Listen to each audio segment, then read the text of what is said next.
Just broadcasting the image. Okay, so So you could share it, so that way guys could start getting set up. Am I able to track who's watching from the different group or no? If they comment, I'll get all the comments here.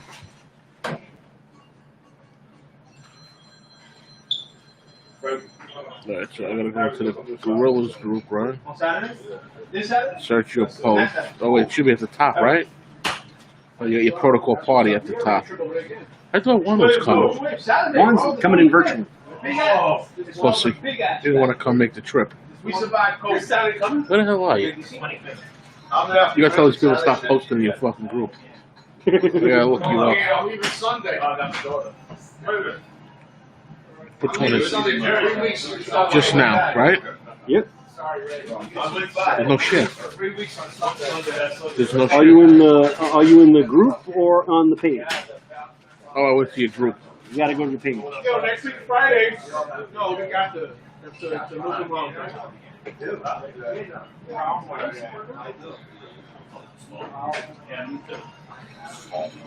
So what are you guys doing over there, bud? So we were originally gonna have pig rolls. I was gonna make the trunk, but because of this whole shit, we're getting food truck. Is this it? 1 minute ago. We didn't share it. And my father. Yeah. All right, guys.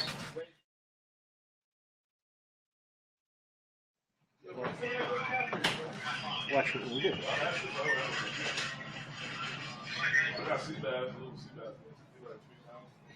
Hello, everyone. Big Al here, coming live from Harry's Habana Hut. Hang on, we're going to be going live with everybody in about 10 minutes. Hang on, get settled, grab a drink, grab a cigar. We'll be back in about 10 minutes to start doing what we do.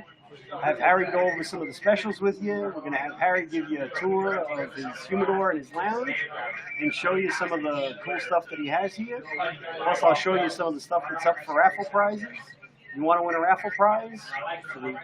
Every order you place, you're going to get entries put into the raffles to win the prizes, and we'll be announcing those prizes in about a week after we're done processing all the orders. If you want to order, all you really need to do is hit up Harry over here at the lounge, or turn around and go ahead and call him in the shop tomorrow. But either way, you could hit him up. You could direct message him through Johnny Walker on Facebook if you know Harry. Other than that, I'll see you guys back in a couple of minutes. Yo, you know what I have in my car? Yo, Kev, you know what I have in my car? My sister gave me a small tray of Baba. Yeah, so if I see my car. That shit's probably melting. Even better. Put it all. What do you got there? Right, watch out, Steve.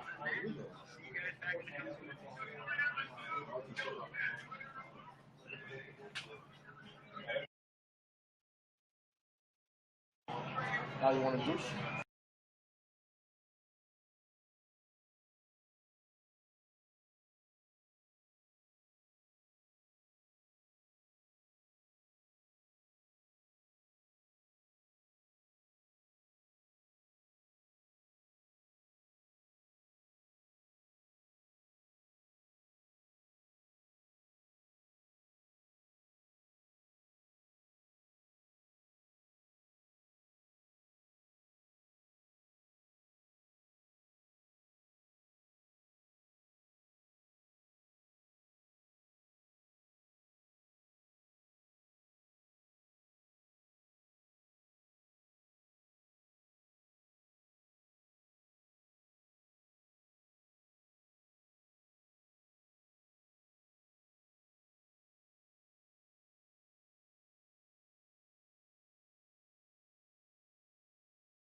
Okay.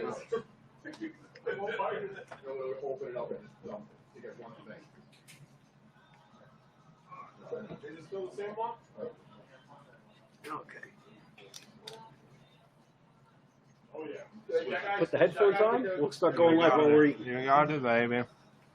That's our style, baby. There you go. Hello, everyone. How's everybody doing? Don't mind me starving. We're eating some pizza. We're over here hanging out at Harry's Habana Hut. Hey, guys. Chilling with the man himself, Harry.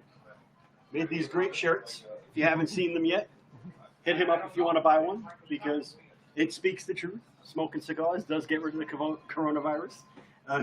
We can vouch for that. We can vouch for that, because nobody in here has been sick.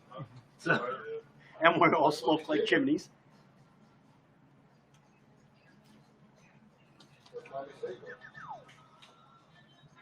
What we're going to do today, we got a couple of guys here hanging out, chilling. Harry's reconfigured his shop to make it a little bit easier going forward in the crazy times that we're in right now. And we're basically going to, he set up his shop now where he's got a small area in the front that's for the public. He's got his walk-in humidor that is bar none one of the best. Also, we've got it set up that the whole back area is now a private lounge. So if anybody comes in, there's a private party. Go fuck yourself. Okay, but it's a nice setup. It's, as usual, Harry always makes everybody feel like they're home when they're here. And what we're going to do today, we got Juan and Kevin, and it looks like we've got Kevin's stunt double Tristan in as well, sitting in the green room waiting to hop on with us. And then what we're going to do, first we're going to start off, we're going to have Harry talk a little bit about the shop. We're going to have Harry actually take one of the remote cameras and give you a little tour of his humidor and give you a little highlight on some of the stuff that he's doing specials on. We're also going to have Kevin and Craig from Rockefeller Cigars on later on in the show. And they're running specials on the Rockefeller cigars. They're doing buy 4, get 1 free, buy 7, get 2 free, buy 10, get 3 free. And if you buy a box, you get 5 free and I think 10% off. But we'll have them confirm that later when they hop on. But for the time being, just want to give everybody a heads up what we're doing and how we're working on it. Give me a second. I'm going to set up our nice little remote setup right now. So that way we could turn around and start giving you guys an idea of how things are going right now.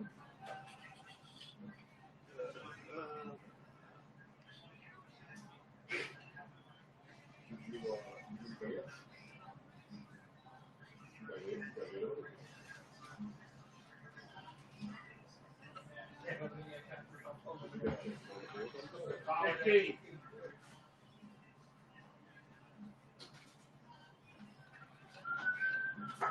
know what guy that he carries his own snot right? Really? Really?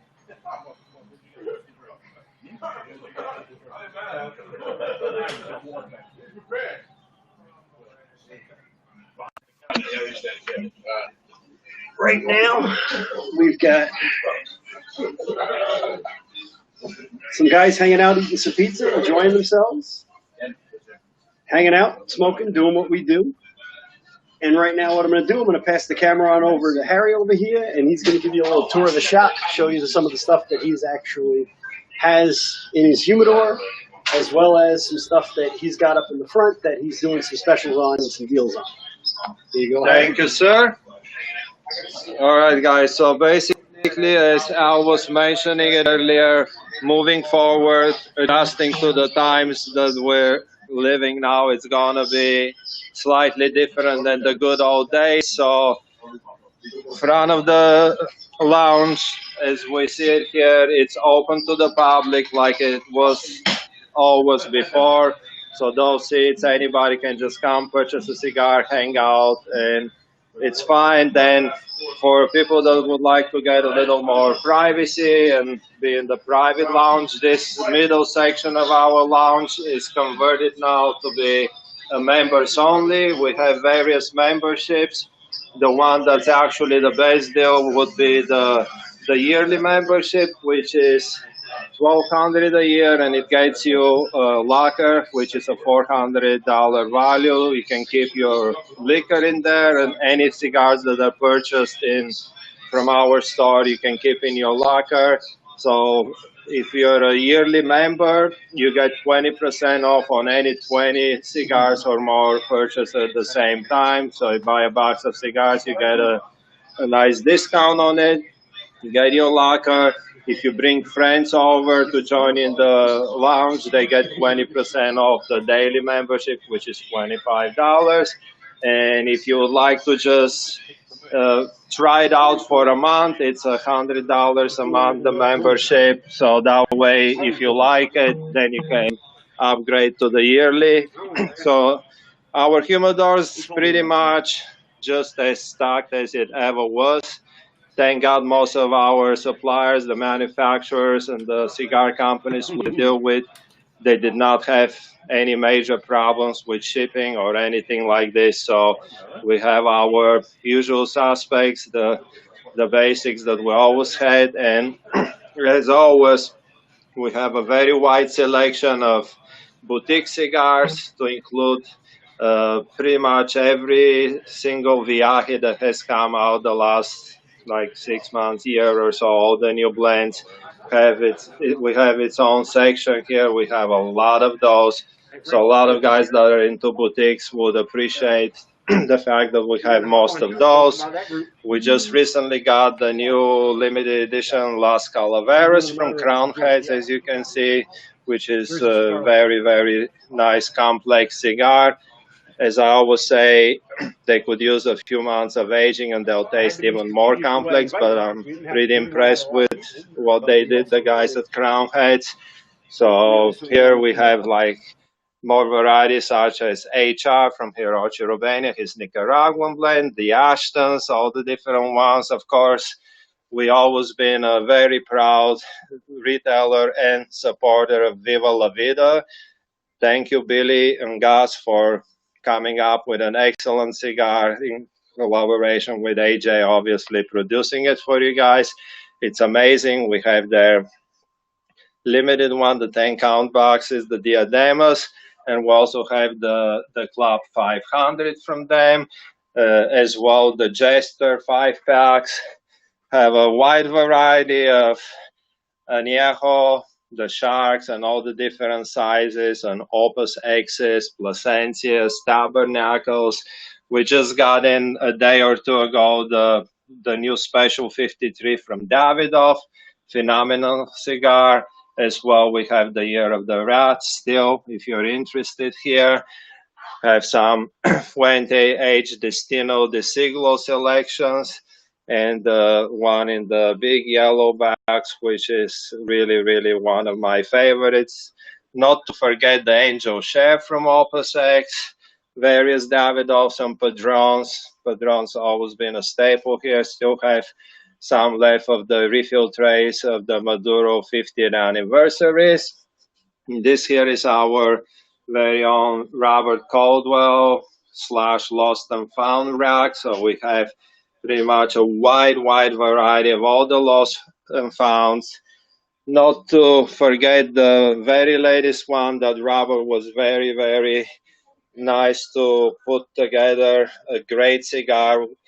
Robert and his team did an awesome job with the Escape Artist, which is a bundle, a 10-pack. So basically we're running a special right now on the 10-packs, $100 for a 10-pack and 110 shipped anywhere in the US. Usually they're $12.95 each. It's a great complex, typical Robert Caldwell style cigar. It's a very nice, and it starts out with a little spice. It mellows towards the middle, and then it picks up some strength. We also have some Holy Grail, the Coronas, and also a Toro size. We have a bunch of those 10-pack bundles. A wide variety of the Liga number 9s. They've been always a staple here at Harris Habana Hat. So that's just to give you an overview of what we've been up to for the last 3 or 4 months. So here we have a few specials we have set up. We have Kevin from Rockefeller Cigars and Greg. They're participating in today's virtual event. So we have the Dominican Blue from Rockefeller. We have the Habano, the Maduro, and the Connecticut 6x60s. And also we have just a few of the Lanceros left, 5 or 6 of them, because those are on back order. And not to forget, we have the Rockefeller Vintage, the Gold Series. We still have a few boxes of the 10-count boxes from Robert Colville that he originally made for the European market only, the KC Block and the Swedish Delight. And we have some El Suavecito and Backdoor Bambi. So for the ones that know. And today we are going to be entering people's names in a raffle. Anybody that buys a 10-pack of the Robert Colville, especially made for Harry's Habana, have the Escape Artist Lost and Found.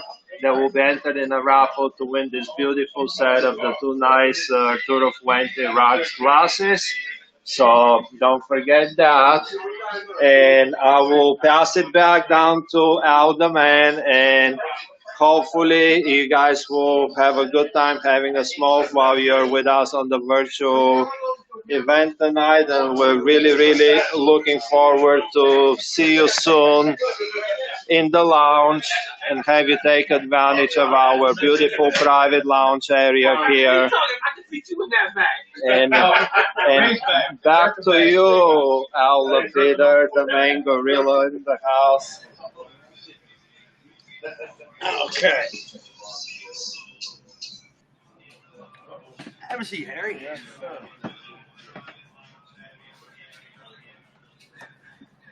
So yeah, that's Harry's. That's how he's got his shop set up. That's his humidor, which, as you can see, he's got a ton of product in there that you don't see in a lot of other shops. Because it's one of those things, I always say it, but now you can see for yourselves the fact that since Harry himself is a true cigar aficionado, he makes sure that everything he carries in his humidor is stuff that he will smoke himself. Because also he lives by the same way we do. The fact that if nobody buys them, he's got more to smoke himself.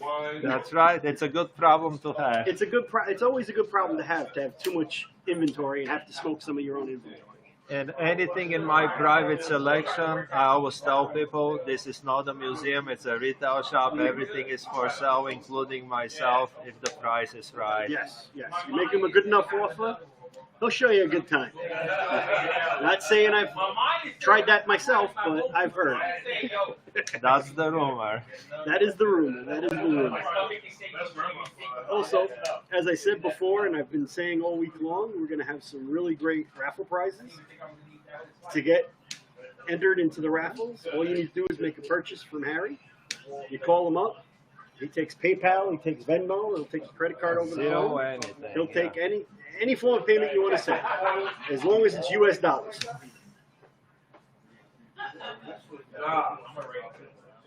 Getting ready to have the protocol guys on, so I'm enjoying myself a nice little nightstick right now. Figure if I'm going to have them on, I might as well smoke one of their sticks. Also, speaking of protocol, while sifting through Harry's humidor before, I found something very interesting. Now, those who know what this is. Okay? And these right here are, yes, that is what you think it is. Those are original release protocol blues. I'm talking, these were the ones that were made when Juan decided he wanted to do protocol cigars, and the first blend they made and the first production they made. So these have some age, and he still has some of it. Okay, so if you're a true protocol fan, you are going to want to come in and check out his inventory, because he's got plenty of stock that is stuff that you're not going to find anywhere else. And Tristan, don't worry about it, baby. This is not your box that you just got from the original product. Yeah, don't worry about it, Tristan. If I get a good enough offer, I might sell your box. Just saying. I mean, somebody makes me a good enough offer, you're shit out of luck. I'll give you your money back, but if I can make a profit, I'm going to make a profit. Okay? Also, as he was showing you before, he also has plenty of stock of his personal blend with Caldwell, which is his escape artist that he has at a very good price, and they are an excellent cigar. Okay, smokes and has the flavor profile of a high-end Davidoff, but at a everyday smoke kind of price. Not only that, but like I said, the raffles, we've got the first ever made custom Harry's Habana Hut wooden ashtray. Okay, this is actually carved out of a solid block of cherry wood.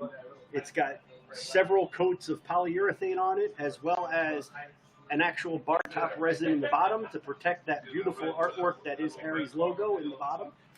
We also have the first ever Harry's Habana Hut cigar butler.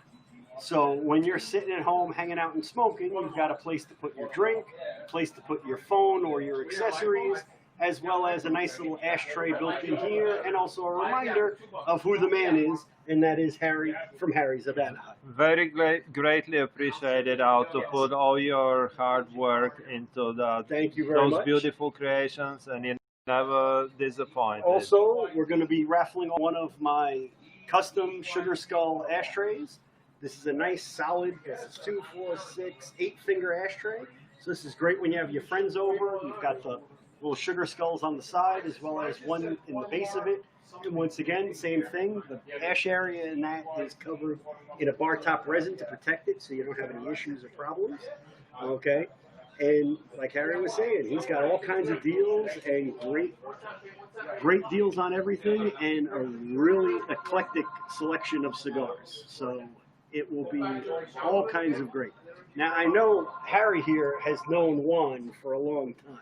Yeah, baby. And what I'm going to do now, before we bring those boys on, because they're chomping at the bit in the green room, okay, I'm going to have Harry tell a story.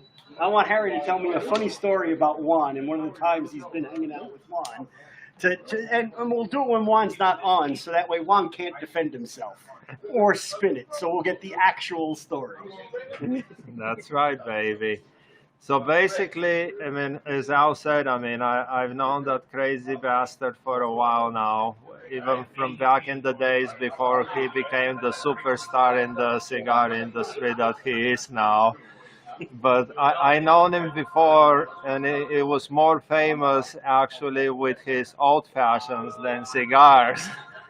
So when we did the first ever protocol event in Queens with the boys a few years back, actually, I told Juan, I said, I would love to have a protocol event, but the only condition of me having it is if you're going to be the bartender, you'll be making those old fashions in the back, which he did come through.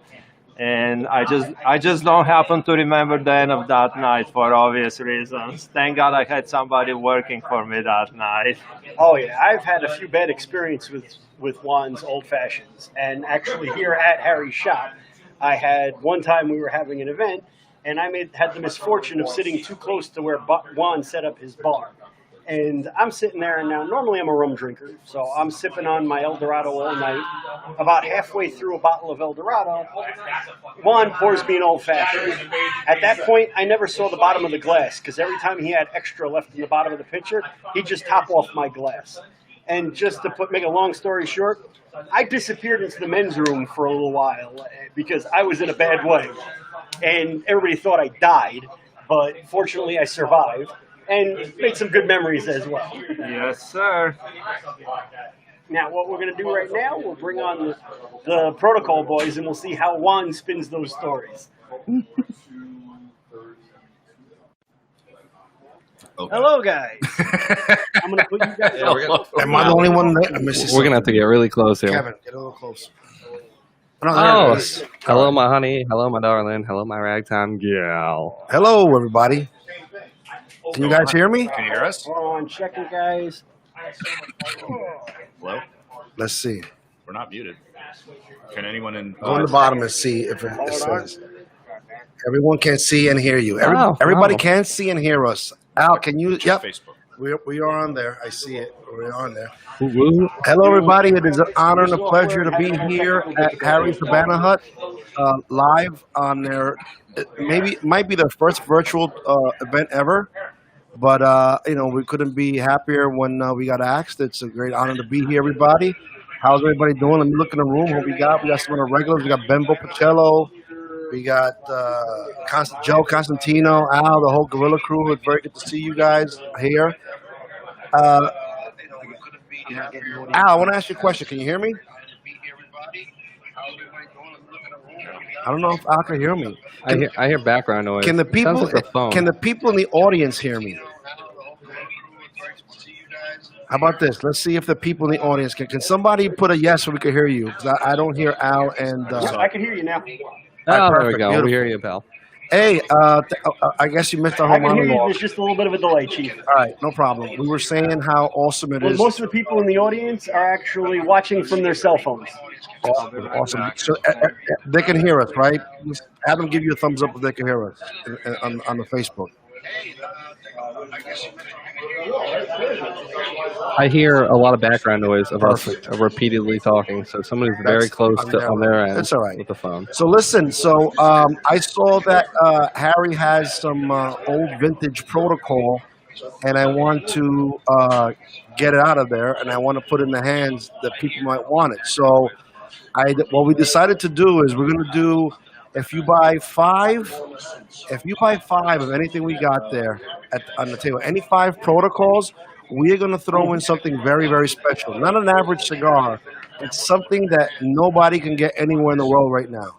This is the Jane Doe 2.0 that's coming out in the fall, and we happen to have a few bundles in the office just for us to try. So if anybody out there buys 5 protocols, whatever's there, you're going to get one free, and you're going to be the first in the world to try our new Jane Doe 2.0. We just came out with the John Doe 2.0, and those sold out. But now you're going to get a chance to get the Jane Doe 2.0 for you guys. So, Al, whenever you hear me ask this question, you can answer it. How can people buy online? I don't know if you remember you asked that already.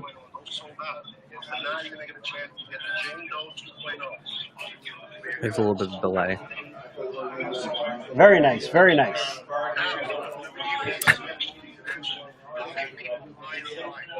Well, Harry doesn't have everything out on his website yet, but what you can do, you can either hit him up through Facebook. His profile name on Facebook is Johnny Walker, as you know why, or you could just give him a call at the shop. I'll put up the number for the shop in a little while, and you could call him up. You could place orders that way, and if you turn around and you can pay for it with PayPal, with Venmo, with Zelle. Or you could just give him his credit card over the phone, however you want to pay for it, whatever's convenient for you.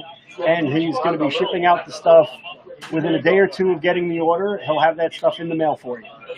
All right. So just to reiterate this, for anybody, and to tell Harry too, for anybody that buys, because you guys got some vintage protocols. So let me tell you a little bit more you got there. You got the 20-count Blue Corona Gordo. Those were the first one that came out in 2015. We did that for 1 full year, and then we went to the 10-count boxes. So those cigars you have there are at least 4 years old, a minimum 4 years old. So you have a 4-year-old, one of the original blends, and they're probably smoking the best they've ever smoked right now. So he had 2 boxes and a half, but somebody bought a box already. So now you got a box and a half. So if anybody out there is listening that wants to try these vintage ones that have been sitting there for 4 years, I don't know the price that Harry has them, that's his, but for every 5 that you buy, again, we're going to send it to Harry, and Harry's going to send it to you. You're going to get a Jane Doe 2.0 that won't be out to the fall or the winter yet, but we have some here. You're going to be the first people in the world to try one of these, and I've smoked them, and they are amazing. Kevin, can you talk a little bit how these are smoking right now? Yeah, they're amazing.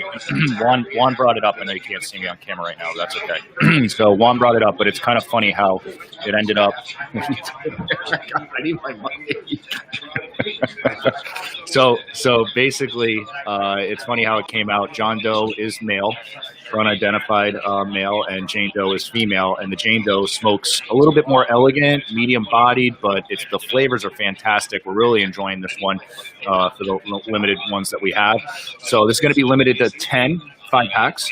We got one of those that we can, give to you to kind of throw Harry a little incentive here. So if you buy 5 of anything that Harry has, a protocol, you're getting a free Jane Doe. So you're going to be the first in the world to have it. It's not being released until the fall time frame. Maybe So, fall or winter. We don't even know yet. We don't even know yet, but yeah, you will get a unicorn that's not even out in the market. We're only going to have 10 of those available. So you buy 10 cigars, you get 2 of them. There you go. Oh, baby. If they keep selling, though, I might go into my personal stash and pull another one. So we'll carry that as long as this promotion's going on. But for every 5 protocols you get, you're going to get a cigar that's not even out on the market yet. The Jane Doe 2.0. Beautiful cigar. You guys are going to enjoy the shit out of it. So that, again, those blue Corona Gordos, 4 years old. He also has 8 probable cause Robusto that is actually discontinued. That cigar is discontinued. We will never go back to that size because we like the Corona Gordo better. So, and some people really love that Robusto size. I know you have 8 in stock right now. Anybody that's in store there or calls Harry, PMs him, DMs him, DPs him, whatever he likes, you make sure that you tell him you want these 5 cigars and you're going to get these. And then again, there's only 8 of, I know Andy, our Donger friend, he loves those Robustos. So Andy, if you're listening, can you? You can't. I'm gonna tag Andy so you can come on here. But he'll probably buy all 8. There you go, Andy. I just called you out. I tagged you on it. So if you want to buy these 8 Robustos, probable cause, probably the last in the world, in the free world right now, those 8 that he's got there. If you get them, you're gonna get also one of the Jane Does. And if you buy one more, make it 10, and you get 2 Jane Does, 2.0s. Oh, there he is. George is right there. Fantastic. That sounds like a hell of a deal and a half. I just got it. I got a reception here. So I know a couple people in the chat are asking about the reverb. So we apologize. It's a small shop at Harry's there, but they are working on fixing that then. You've got a studio light in the car if you need it. I'm gonna write it in here. So we apologize. It's a small shop at Harry's. Yeah. We're having some. Anyways, well, what else was on the agenda here today? We're trying to make things work for right now because it's the first time we're using the software. That's fine. That's fine. fine. I'm trying to work on it, but we'll get the kinks worked out. But in the meantime, that is definitely a great deal you guys are offering. Once again, as they said, for every 5 protocols you buy, you're going to get one Jane Doe 2.0. Now, I haven't tried the John Doe 2.0 yet, but I remember the original Jane Doe, and the original Jane Doe was a phenomenal smoke. And the fact that you guys are going to be able to get the chance to turn around and try it before they even release it is a phenomenal opportunity. Okay, and not only that, but you turn around and you're getting the opportunity to not only buy some old protocols that aren't really on the market anymore, but you're also getting the opportunity to get something that isn't on the market yet. So I it's going personally to be picked up definitely myself a good deal on that. Okay. Now, I know you guys are having a party soon. And I know we mentioned it yesterday, but if you can take a couple of minutes and go over the pool party and some info on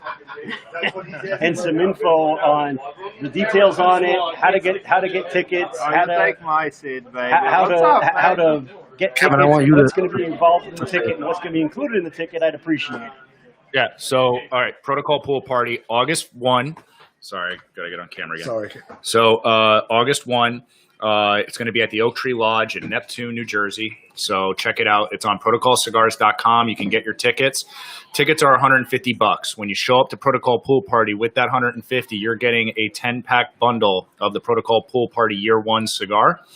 Limited only for the people that attend the pool party. So buy your tickets. When it sells out, those cigars are gone.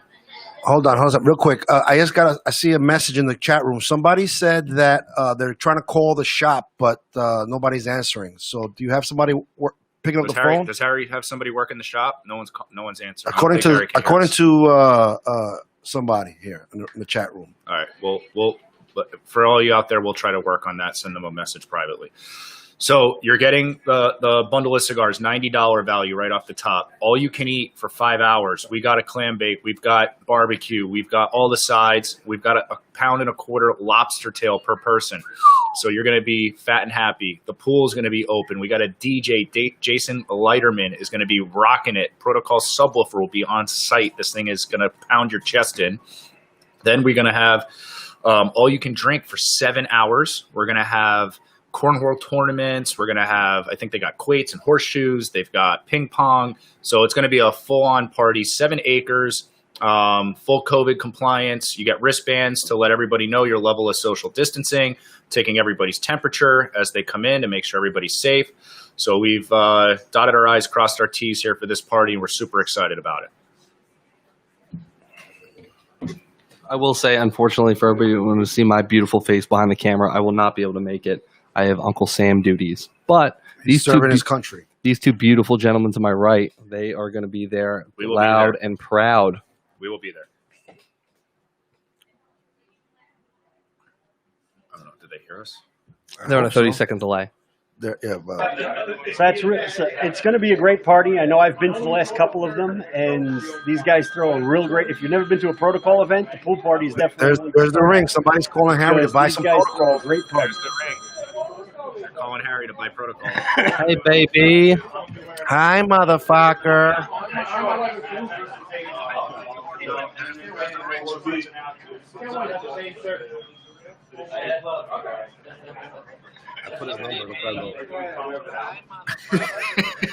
How are you doing, cocksuckers? Hi, motherfucker. What's up, baby?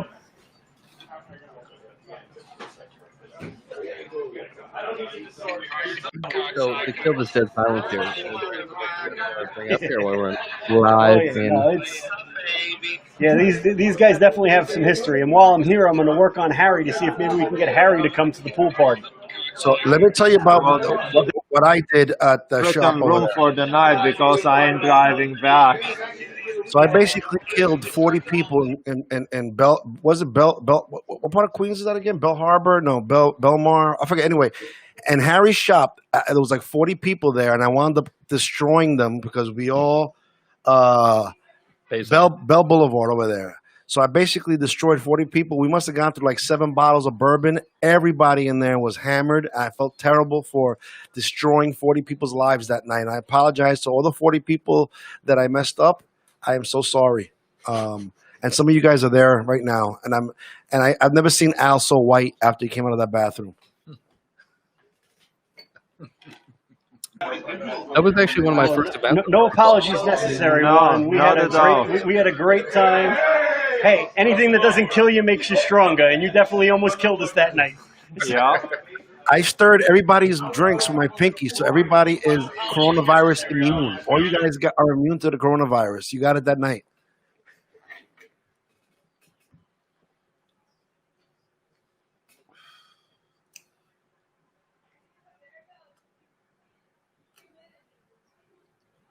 This delay is killing everybody in the chat right now. They Definitely. Nobody that's in here that was at that party got even remotely sick from the coronavirus. Another protocol. So that's the cure. That's what they got to do. They got to have one go to the reservoirs all over the world and just stir the water in the reservoir with his little pinky, and then everybody will be immune who drinks the water from getting the coronavirus. God only knows where that pinky's been. I don't want to know, but it adds some really nice flavor.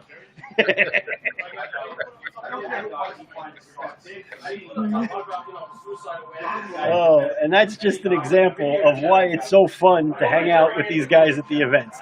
I don't care where they do the event. If it's within driving distance, I drive there. I mean, I've driven 2+ hours just to go to one of their events just because they're just great and fun to hang out with.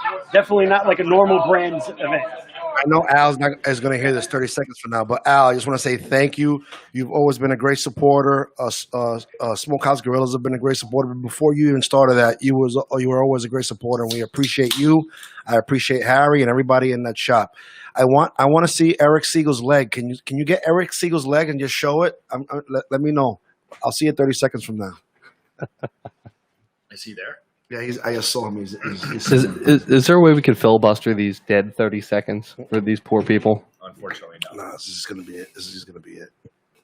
What if I just make fun of you two in those 30 seconds? How's that sound? Yeah, but then they'll get 30 seconds. Unfortunately, we're dealing with a little lag and some technical difficulties. Still working the kinks out of some software, but It's all right. we're getting there. It's definitely working the way we want. Just need to fix a couple of things with it. But for the inaugural run of what's going to eventually be Smokehouse Gorillas TV, we definitely are on the right track. Guys, it's very easy to show you guys support because you guys always show us support. You treat us like family, and we appreciate that. And this is just our way of giving it back to you. Al, maybe you could talk a little bit about the 5 families which you're a part of coming up. And, well, whenever we get them, hopefully we get them soon. But because of the whole COVID-19 thing that slowed the world down, we haven't gotten them yet, but we're going to get them soon. And maybe you, since you're part of it, you could talk a little bit about that. Let the people know about the 5 families.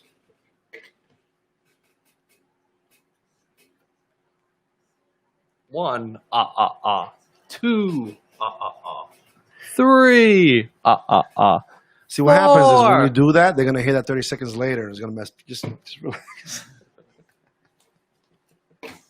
Is he talking? I don't know if he is or not. He's muted currently. I don't think their mic's working or their headset's working. It's one of the two. But ours are, so just I think he's muted. go up and see it if it says our thing is unmuted. No, we're not. Okay, Poppers can see and hear you.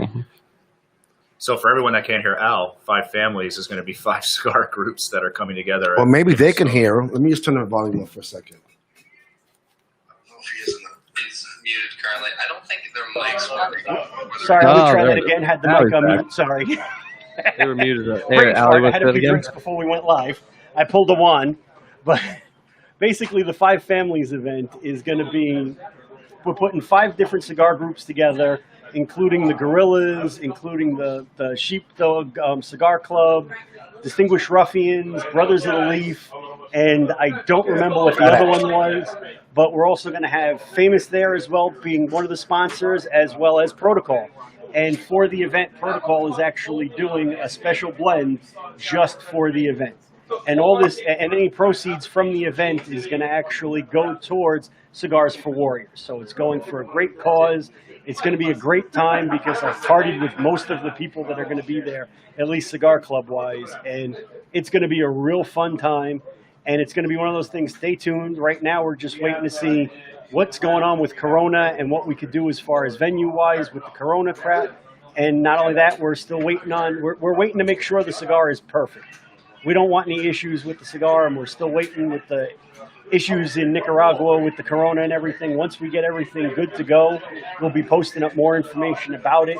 And then what we'll probably do, I'll definitely have the kinks worked out of the system by then.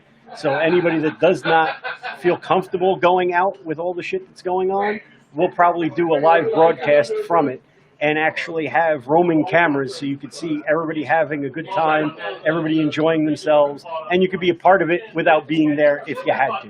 So that way, even if you're not comfortable going or you can't go for a reason, you'll still be able to participate and be part of the fun. Sounds amazing. To let everybody know, I'll get back to their PMs and phone calls and text messages as soon as I'm off from the live feed. So obviously I can't be answering phones and text messages while I'm here on the live feed. So sorry guys, I'll get back to you. No worries. Everybody's gonna get their goodies. And not only that, there's also a couple open bottles floating around, and you know how Harry is around an open bottle.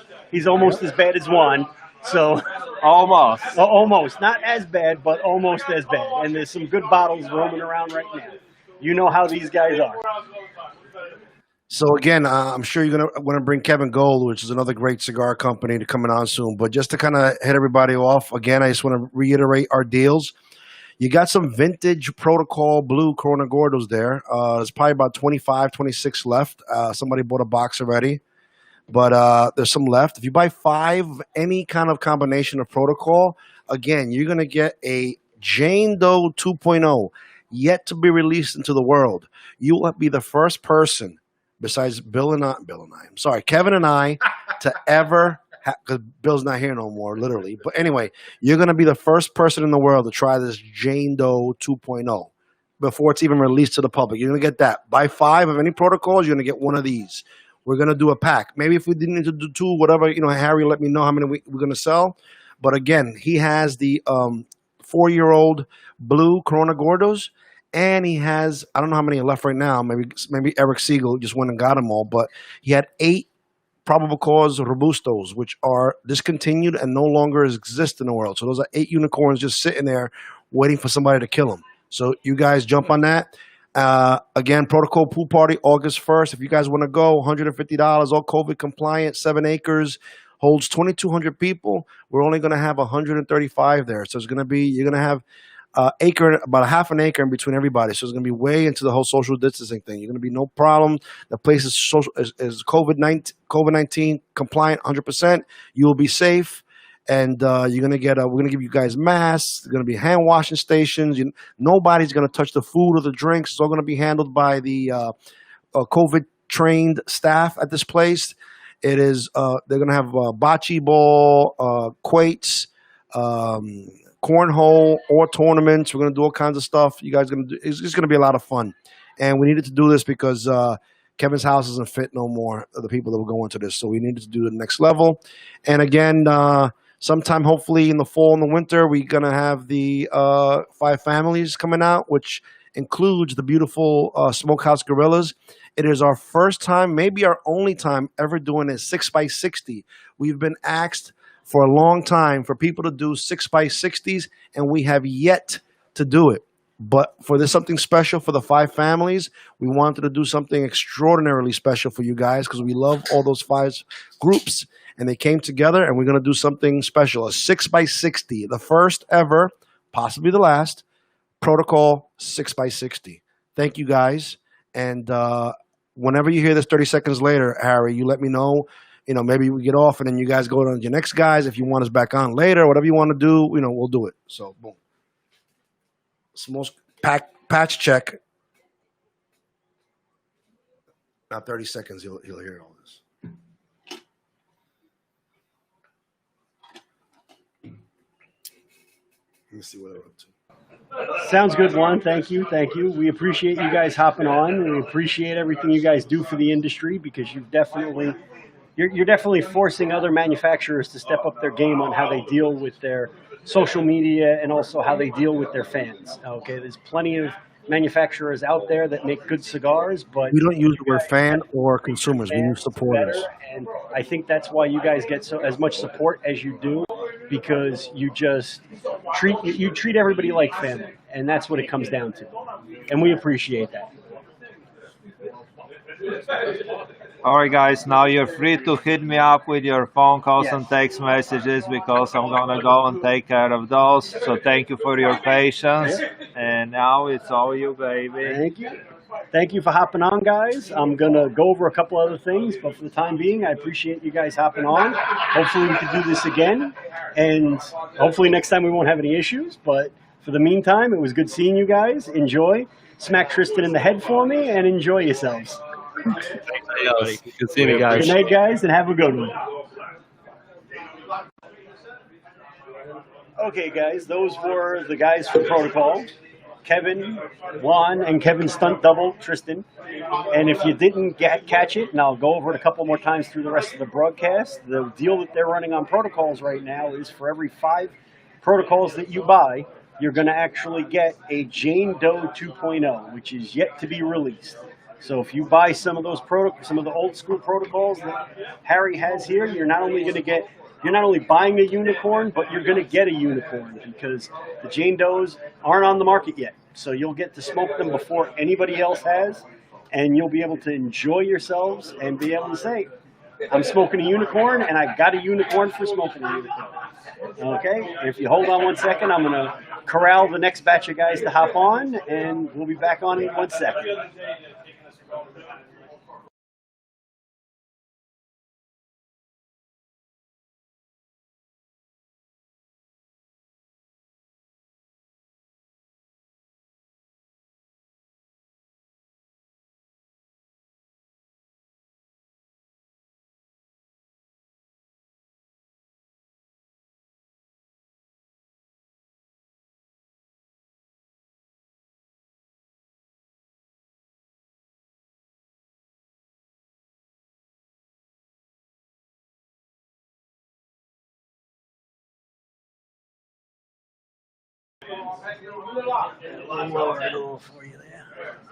Okay, hi everybody.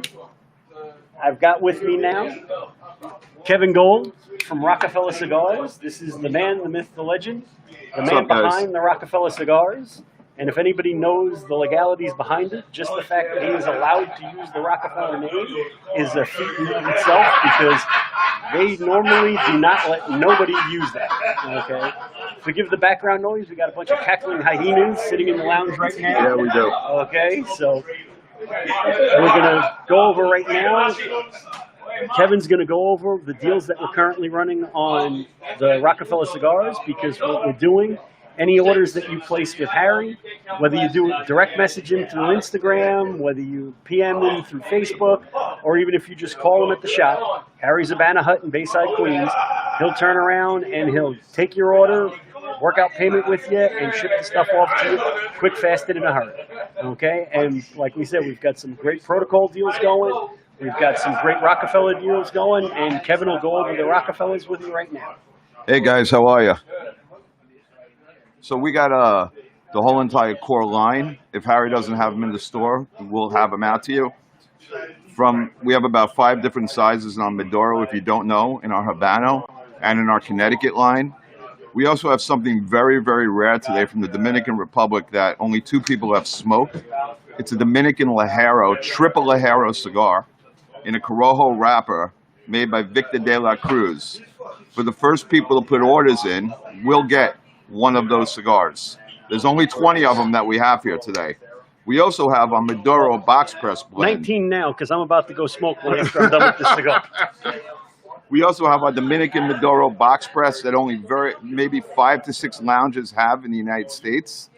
That one I've smoked, and it's a phenomenal smoke. It's not your typical Dominican cigar. It smokes, it has the smoke qualities of a Nicaraguan, but the flavors of a Dominican. And it's surprisingly good. So we have a whole Nicaraguan line I was telling you about. We also have a whole Dominican line. But what makes our Dominican line very, very special, there's a guy named Victor de la Cruz. Victor de la Cruz was production manager at Davidoff for 20 years during the 1980s and oversaw the whole Avo. So a lot of special cigars were made at Tabacalera L&B, which is factory. So, yes, can you hear? Yeah, okay. So the Nicaraguan and the Rockefeller cigars and the Dominican cigars are very, very rare that we're giving away today. We also have a Dominican short pyramid, which Al could vouch for, that's going to start hitting the stores. Very few stores have those too, but those cigars are unbelievable. They're about 51 gauge. Yeah, it's 51. Those Dominican pyramids are so good that the last couple of orders of ashtrays that I made for Kevin, I actually took payment in those cigars because they're that good. I'd rather have those than money sometimes. He'd rather have those than money. That's pretty good, Al. Thank you. Thank you for the compliment. So the specials we're doing is, if you buy a box of Rockefellers, 20-count box of Rockefellers, we're giving you 5 cigars, and one of those cigars will be one of those rare Dominican Corojo cigars. The other thing we're doing is, if you buy 4, you get 1 free, and if you buy 7, you get 2 free. Harry's Habana Hut is one of the best lounges in New York City, for you guys who don't know it. He's got one of the most rare, as he walked you through his humidor, he has one of the most rarest selections of cigars. There's a whole history and story behind that, but he's got cigars from Nashville, Tennessee that people haven't even seen, back from the old CAO days. His viajes are also unbelievable. So I tend to come here and hang out. Harry's a very, very good friend, and anytime he has an event, I tend to come here and always support him because he always supports me. Plus, we're also always support brick and mortar. Exactly, guys. Support brick and mortar. We also got some other guys from some other groups, the Clowns here. We also have Smoking Shields here. The president's here. I'm sure he'll be coming on. We got CRA Bill. We also have Gorilla Bill from Jersey Cigar Lounge. Right. Well, I didn't do that yet. Yeah. We also have the Jersey Cigar Lounge. Our buddy Francisco, Ray, and some other people here. So it's hard to hear. There's a lot of background noise in here. Yeah. As far as anybody's concerned, everybody's here virtually. Right, everybody's here virtually. Yeah. Hey, it's a private club. Nobody's allowed in. And the Smokehouse Gorilla Club has always supported me, and I've always supported them. So I think we should do like a big gorilla shout. I think we're gonna do a big gorilla shout. Hey guys, all the gorillas, scream! That's how we support Harry's Habana Hut, and that's how we support Smokehouse Gorillas. Hey, Harry's Habana Hut is legitimately the first official gorilla hangout. He has taken us in as family from the get-go. And one of the reasons we support him so much is the same reason why we support Protocol as much as we do, and the same reason we support Kevin from Rockefeller the way we do. Because these guys treat us like family. That's right. They're always helping us out. I can tell you right now, his Dominicans that he's releasing right now, originally, he wasn't going to release them. Right. He handed out a bunch of them at a gorilla event, and we told him that they were so damn good, he'd be stupid not to sell them. Yep. And it's just been history since then. And they're great sticks. I normally do not like Dominican cigars. Not that I don't like the flavor. I always have burn issues with Dominicans. And with his Dominicans, I don't know how the hell he does it. I think he's doing some voodoo magic shit on Magic. them to turn around and make them. But I'm not doing a magic trick today. Yeah, no magic tricks today. No, Abe made me do that. I'm not doing that now. No. But those things, they actually have the smoking qualities of a Nicaraguan and the construction qualities of a Nicaraguan. But they have all the flavor profiles that you love from a Dominican. And that if you can get your hands on that short pyramid, you got to try it. And if you don't, no problem. That's just more for me to smoke. So you guys don't know, our Nicaraguan factory is a guy named Jose Valdez, Lolito, American Caribbean Cigars. And I should be in Nicaragua now. Right before Vegas, I was going to go to Nicaragua, and obviously we're not doing Vegas this year, which is pretty sad because I love Las Vegas, and unfortunately we're not going to be there. So as soon as this lockdown goes away, we're going to actually have a huge event in Las Vegas, probably for opening kickoff for the NFL, which we're looking forward to. There's also something else coming out on the horizon. We're going to have a cigar coming out by an unnamed factory, and it's going to be a very, very special cigar, and it's going to be limited. There's only going to be 2,000 cigars, and I expect that to hit within the next 30 to 45 days. It's going to be a very, very special cigar. And yes, it is predicate tobacco.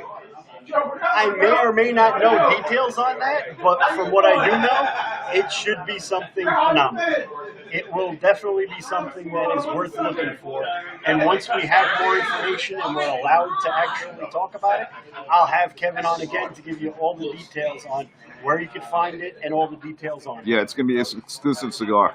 Yeah, that one's going to be, since there's so few of them, it's going to be exclusive to only a handful of shops, and we'll definitely make sure that it's available for anybody that wants them, so that way you can get them and we'll get you all the details to get them. Because one of the things, the Rockefeller brand, it's probably what I consider one of the most underrated brands, because he's not in as many shops as a lot of other companies, but his quality and his production is bar none.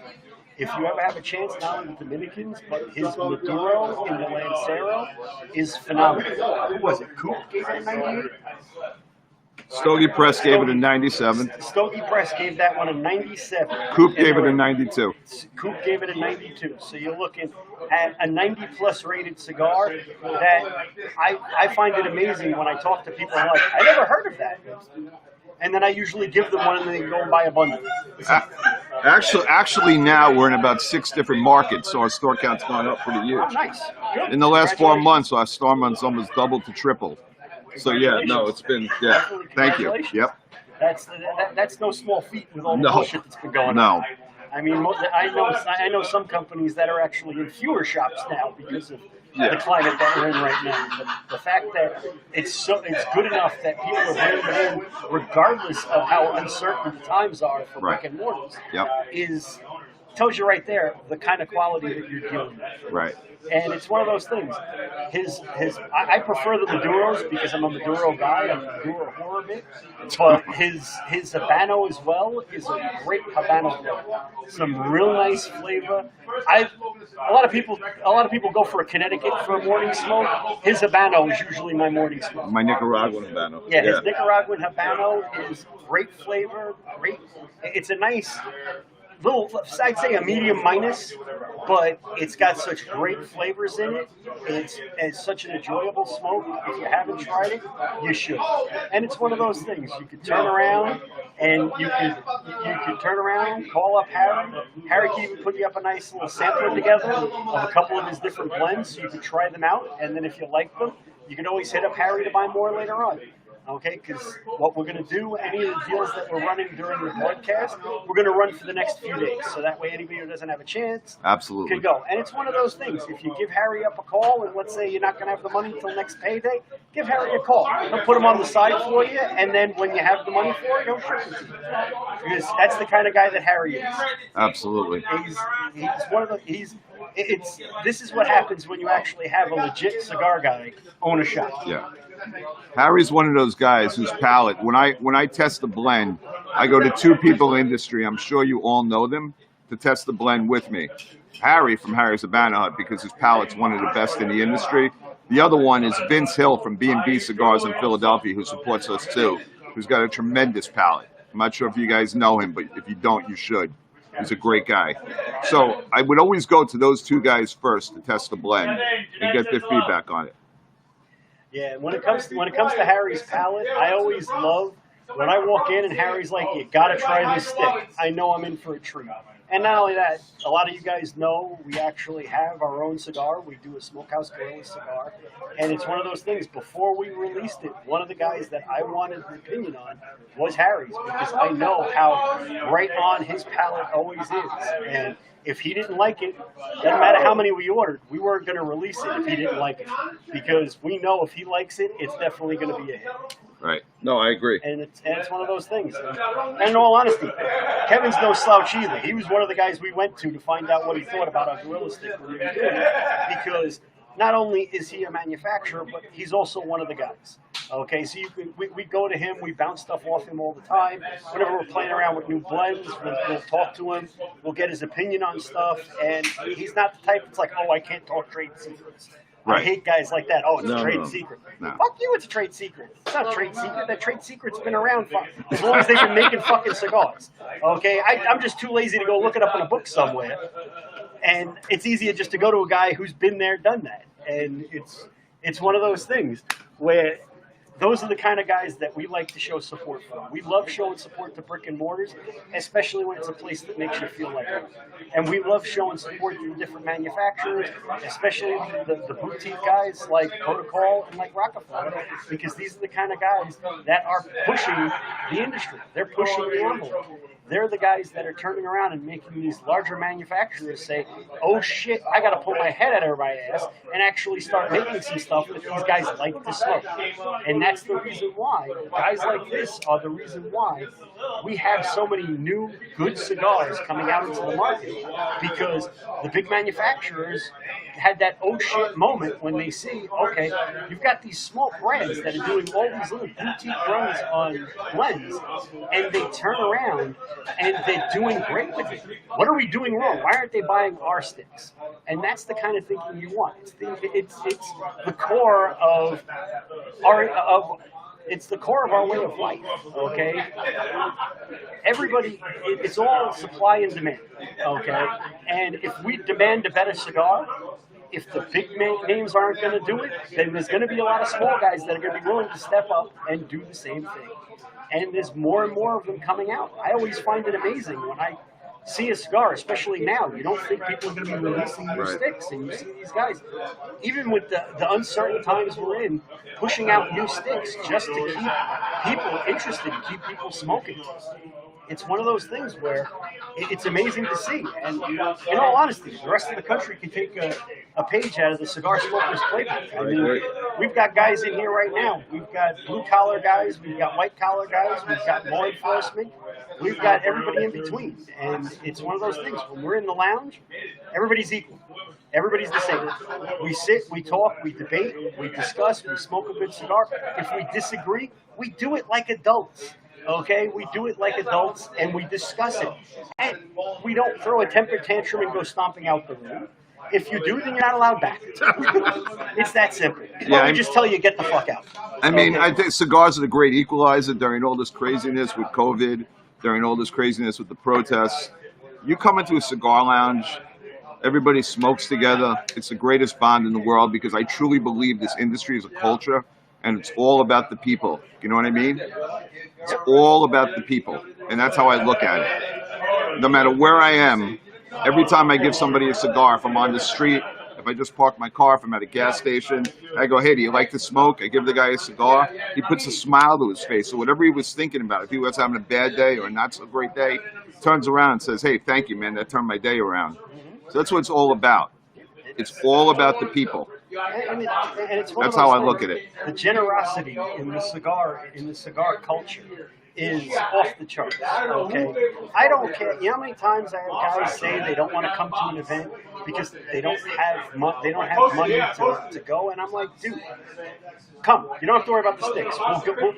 We'll give you sticks to smoke. Right. Just come and hang out. And there's plenty of times.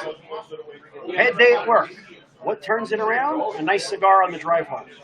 Okay? And I know there's a lot of other people out there that are like it. In all honesty, with all this quarantine shit, the one thing that got me through was when we set up the Gorilla Chat through Whereby, we turned around and just those 2 or 3 times a week that a bunch of us were getting together and hanging out and smoking, we got that interaction and that lounge feel of talking and bullshitting with the boys, but virtually. And it's one of those things. The cigar industry is it's turning around right now, and you're going to see more and more of stuff like this, where even after this is over, you're going to have people that are still going to be afraid to go into rooms with large crowds for a long time. So the shops and the manufacturers that are going to do better are the ones that are going to turn around and change with the times.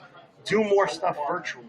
Do stuff where it's in shop and virtual, so people can see and enjoy, and they can turn around and be part of it without actually being there. And it's one of those things. I've got cigar friends all over the world, and there's plenty of times where when we're in one of the virtual chats or we're doing something like this, they'll hop on and we get to see them. Guys, I've got some guys that I'm lucky if I get to see them every couple of years, but I've seen them more over the last few months doing the virtual herfs than I have with anything else.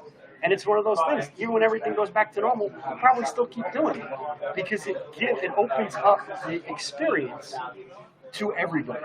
And that's the one thing with the cigar industry on how inclusive it is. It's one of those things. He's not going to be on with us today, but eventually I'm going to have him on. There's a gentleman in the industry called Jerome Barry. If you're a fan of Lazona, you know him. If you're in his iconic smokers group, you know him. And his whole thing is, and what he preaches to everybody, is the fact that it's a lifestyle. Okay, cigar smoking is a lifestyle. Okay, it's all about not only who you're smoking with and what you're smoking, but also just the camaraderie and the brotherhood and sisterhood amongst everybody.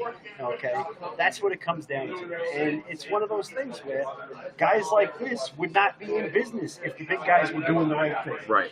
If the big guys were doing the right thing, there wouldn't be a need for this. I'm happy they're not doing the right Exactly. And the longer it takes them to pull their head out of their ass, the better it is. And at this point, I think it's too late because they're still afraid to do stuff in small runs. They can't do a run unless they're doing 100,000 sticks. Right. Kevin's limited release that he's coming out with soon is 2,000 sticks. A large manufacturer is not going to bother with something that small. But doing stuff that small gives you the advantage of being able to play with the blend and do stuff that you couldn't do on a larger production run. Right. Because sometimes with those higher quality tobaccos, there may not be enough of it in a crop to do more than a few thousand sticks. And that's what they're always looking at. The bigger guys are looking at, how can I maximize my profits off of that crop? The smaller guys are thinking more along the lines of, what can I make that my fans are going to enjoy? What can I make that's going to be different than what everybody else is doing? And that's the difference. And that's why it's like I've heard a lot of people talking about how they think the boutique industry is going to go away with everything that's going on. And I just see it getting bigger. I just see it getting bigger. Okay. It's one of those things where I just recently tried something I never tried before. If you've ever seen the Stolen Crown cigars, their Crook of the Crown is a phenomenal smoke. I found out about it through a virtual hurdle. I was hanging out with the people over in Spartan Cigar Lounge. You know Tony and them over at Spartan. Peter, Chris, great people, man. Tony Wilkes over at Spartan Cigar Lounge is a phenomenal human being. She will take care of you, and she will do right by you. Yeah, I consider Tony family. Yeah, she turned around and she told me about that stick, and she was able. She's like, "Here, I have one," and she not only sent me the 10 sticks that I ordered, but she also sent me an event-only stick, even though I wasn't on the event. Okay, just because that's the type of person she is. And that's the thing. You get to know these people. What are the business? You walk into a Macy's, you're not going to talk with the owner of Macy's. You come into a cigar lounge, you can talk with the owner of a cigar brand. If more businesses were like that, how much better would things be? How much easier would it be for you to find stuff that you liked if you actually got to interact with the people making the decisions behind that? You know, it's interesting. We did the numbers. We traveled, I think, 197 days last year. And yeah, I love Zoom. And I love the virtual herfs. We have our Werribee chat that we're on every once in a while. We love that. But at the same time, I love going into the cigar lounges and meeting the people in the lounges. We travel all over the country, and it's just a great time, I got to tell you. And that's what this industry is all about, love and the people. So I'm going to introduce you to our sales manager because he's here. And he's got to leave soon. So his name is Craig Roth, and he's a great guy. And I hope you guys give him the same love that you guys give me. Thank you. Thanks, Al, for having me. No problem, Kevin. You're always welcome. Craig, come on in, brother. What the hell?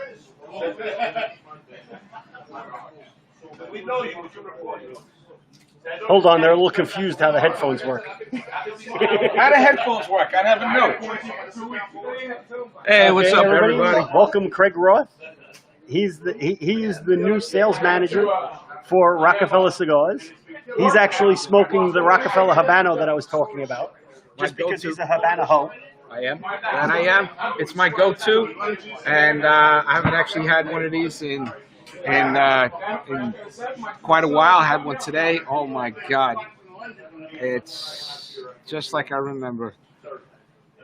It's like falling in love again. All right.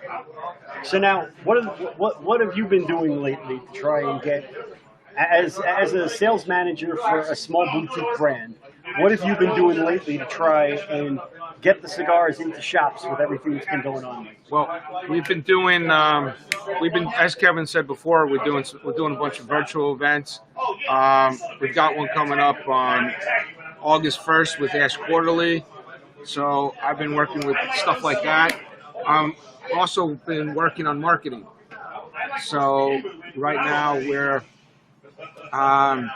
we've been in constant conversation about ways that we can improve through marketing, social media, and that's what I've been working on. And we actually hired a new salesperson for down in Mississippi. Oh, nice. So we're working on that. He's some of you guys might know him. He goes by the nickname of Bones. He's a CRA ambassador down in Mississippi. So he's starting to tear it up, which is good. That's always a good thing. And he's got him and his buddies got a radio show on Facebook, the Ash Holes. Oh, he's the Ash Holes guy. Every Tuesday at 6:30 Central. So 7:30 for us. Right. Nice guys. They're sitting at a lounge, and it's a whole lounge experience. So.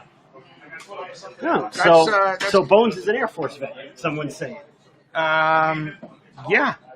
He is. He's actually working for the Air Force right now. So he's an Air Force vet, which is nice to support a veteran. He's a CRA rep, so he's actually looking after our rights as cigar smokers. And now he's a rep for a brand. Right, and his buddy is Cigars for Warrior. Okay. Rep. So kind of tie it all in together. And I see Steve chiming in from Frontline. So you can get our cigars online at Frontline Cigars. Okay. Yes. So there's your plug, Steve. You can get them online at Frontline Cigars. You can also get them online at Atlantic Cigars. Yep, Cigar Federation. And Cigar Federation. But, if you go in online. Don't you guys have a big event coming up soon? Yes, Ash Quarterly. Tell them a little bit about Okay, so we partnered up with the folks at Ash Quarterly. So if you go to ashquarterly.com, they've got an online publication, and actually what they do, which is different from the other publications, is that It's quarterly. They send a magazine out quarterly, and they feature 3 cigars, and then randomly you get a 4th cigar. So they're actually in their September edition coming out. They're going to be showcasing the Rockefeller Vintage Gold Box Press Maduro. Oh, Gold Series. Yeah, everybody's getting the Gold Series, so it's... Now, excuse me 1 second, but that Gold Series cigar is phenomenal. It is, if I'm not mistaken, correct me if I'm wrong, it's a similar blend to what's in their Maduro, just with a shit ton more age on it. And that thing smokes like you wouldn't believe. It is definitely one of my favorites. What is that, a Toro box press? It's a Toro box press, and it's Which, actually... if you know me, I love a Toro box press. So do I. The wrapper is a Mexican San Andreas, but it comes from a special region. So it's all specially aged. And what region is it? Come on, speak I can't say.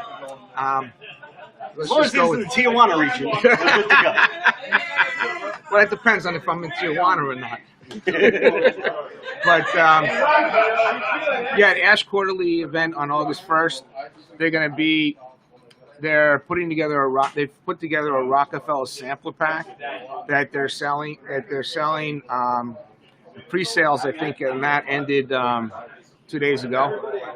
But we're also going to be doing specials on boxes of cigars. Okay. So with every box purchase, excluding the Vintage Gold, which is a box of 10, you'll get some swag. You'll get either a hat, a T-shirt, or an ashtray, depending on supply. Would that happen to be one of the ashtrays that I make? It definitely will be one of those ashtrays that Al, the computer nut creation, makes. I have a little soft spot for those ashtrays because I manufacture them for them. Okay, because one of the things, anyone that doesn't know me, I always like to tell people have always asked, and I saw a famous post this up the other day, asking what people do other than smoke cigars. And people do things other than smoke cigars? Yeah, well, they do. You just smoke cigars. Yeah, pretty much. But other than that, I told them, I said, hey, well, I turn plastics and wood into cool stuff for other people. And that's one of the things that I like to do. And you do amazing work. I found a nice little niche. I have a couple of the boutique companies that I turn around, and I'll make some of their swag for them, or I'll help them design swag. And not only that, but also for special events, I'll do stuff. I haven't told Juan and Kevin yet, so good they're not on right now, but also for their pool party, I'm going to be bringing a few nice raffle prizes for their pool party as well. So there'll be some interesting stuff that hasn't been shown yet that should be interesting for a lot of people. My favorite thing that you've made is the Rockefeller gold brick cigar holder ashtray. We had, I remember, now TPE was back in January, and we had everybody stopping in their tracks to look at these gold bricks, which we had displayed, and I had to go out and show everybody, and so they didn't walk off with it. Basically, when you looked at it, it looked like a gold brick. Yeah. And it had the cigar, it had the Rockefeller Cigars logo, looked like it was engraved in the top, and then also had the 999.9 that you'll see on a gold brick. But the cool thing with it is, you take the top of the brick off, the underside of it was a 3-stick cigar holder, and then the bottom of it is an ashtray. So you could turn around and you take your brick as if it was your travel humidor, you got a couple of sticks in there and an ashtray. And that goes on my back deck. That I bring out on the back deck every now and then. The first time I made them for them 2 years ago for IPCPR, Kevin was telling me that he actually had a bunch of guys from Saudi Arabia wanted to try and buy the bricks from him because they thought they were actually gold bricks. Okay. They look like it. If you look at it, it looks like a piece of gold. It's I turned around and I painted them with an actual gold leaf paint. So it actually looks like gold. And that's the one thing, if you look at it from across the room, you think it's a gold brick. And it's stuff like that is the type of stuff that I love doing. when people come to me with an interesting idea and say, "Can you do this?" And my answer usually is, "I don't know. Let me think about it a little while." And then usually I can come up with something close. And the whole thing was with Kevin and Rockefeller. The big thing with Rockefeller was the gold. Oh yeah, And yes. and he was like, "Well, it's part of the brand." Yeah, that year he was pushing these Gold Series cigars. Oh, yeah. So we did it, and they went over so well. I actually made more of them for him for this last IPCP. So that way he had more of them in the display case. Well, we had that for TPE. And he used them again. Yeah, we used them again in TPE. And like Al said, everybody wants to buy them. We're not selling them. I know he's occasionally used them as raffle prizes. Oh well, but not always. Only Kevin's allowed to do that. So, I know a guy who can maybe hook that up for you. I know a guy too. Now I want to put you on the spot because you're talking about how much you love our, the Dominican blue and the gold, and talking about how I want to know, what is your favorite Rockefeller cigar? Oh, that would be the Gold Series. Okay. The Gold Series and then the Maduro Lancet. I always have some of both of those in my humidor. I'll hit up the Habano every once in a while for a nice morning smoke, or when I want to do something to cleanse my palate between a couple of strong cigars. But those two are definitely my favorites. My definite favorites are that Gold Series and that Lancero. They're just fun. Yeah, I remember. So we released at TPE the Dominican Blue Box Press Churchill at TPE. And I remember the day before TPE opened, Kevin and I were sitting down at the lounge. The first time I had it, he gave me that cigar. I smoked about a third of it, and I looked over at Kevin and I go, "This is my new favorite cigar." Well, that was just me at IPCPR. Oh, yeah.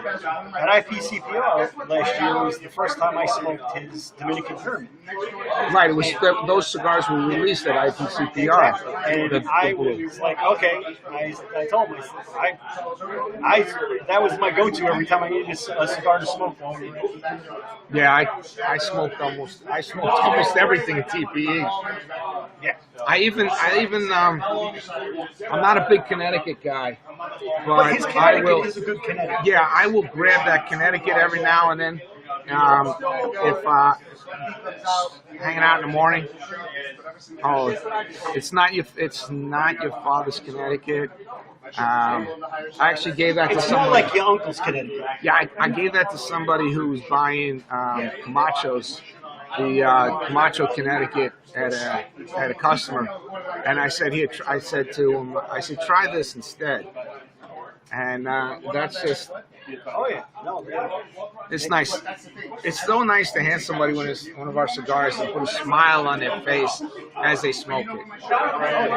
And it's also, I know when I work, I helped Kevin in the booth for IPCPR last year, and it was one of those things where working it from that aspect of it, being there from the manufacturer's end of it, it was interesting. The fact that you have all these people asking about it, talking about it, smoking it, and just seeing their reaction the first time they're smoking something, and then smoking something that they're enjoying that they've never tried before is always always interesting. Like you and Kevin were talking about. I mean, this industry, it's so great when you just, everybody's so generous, and just to sit down and just have a cigar with a stranger, all of a sudden now you got a friend.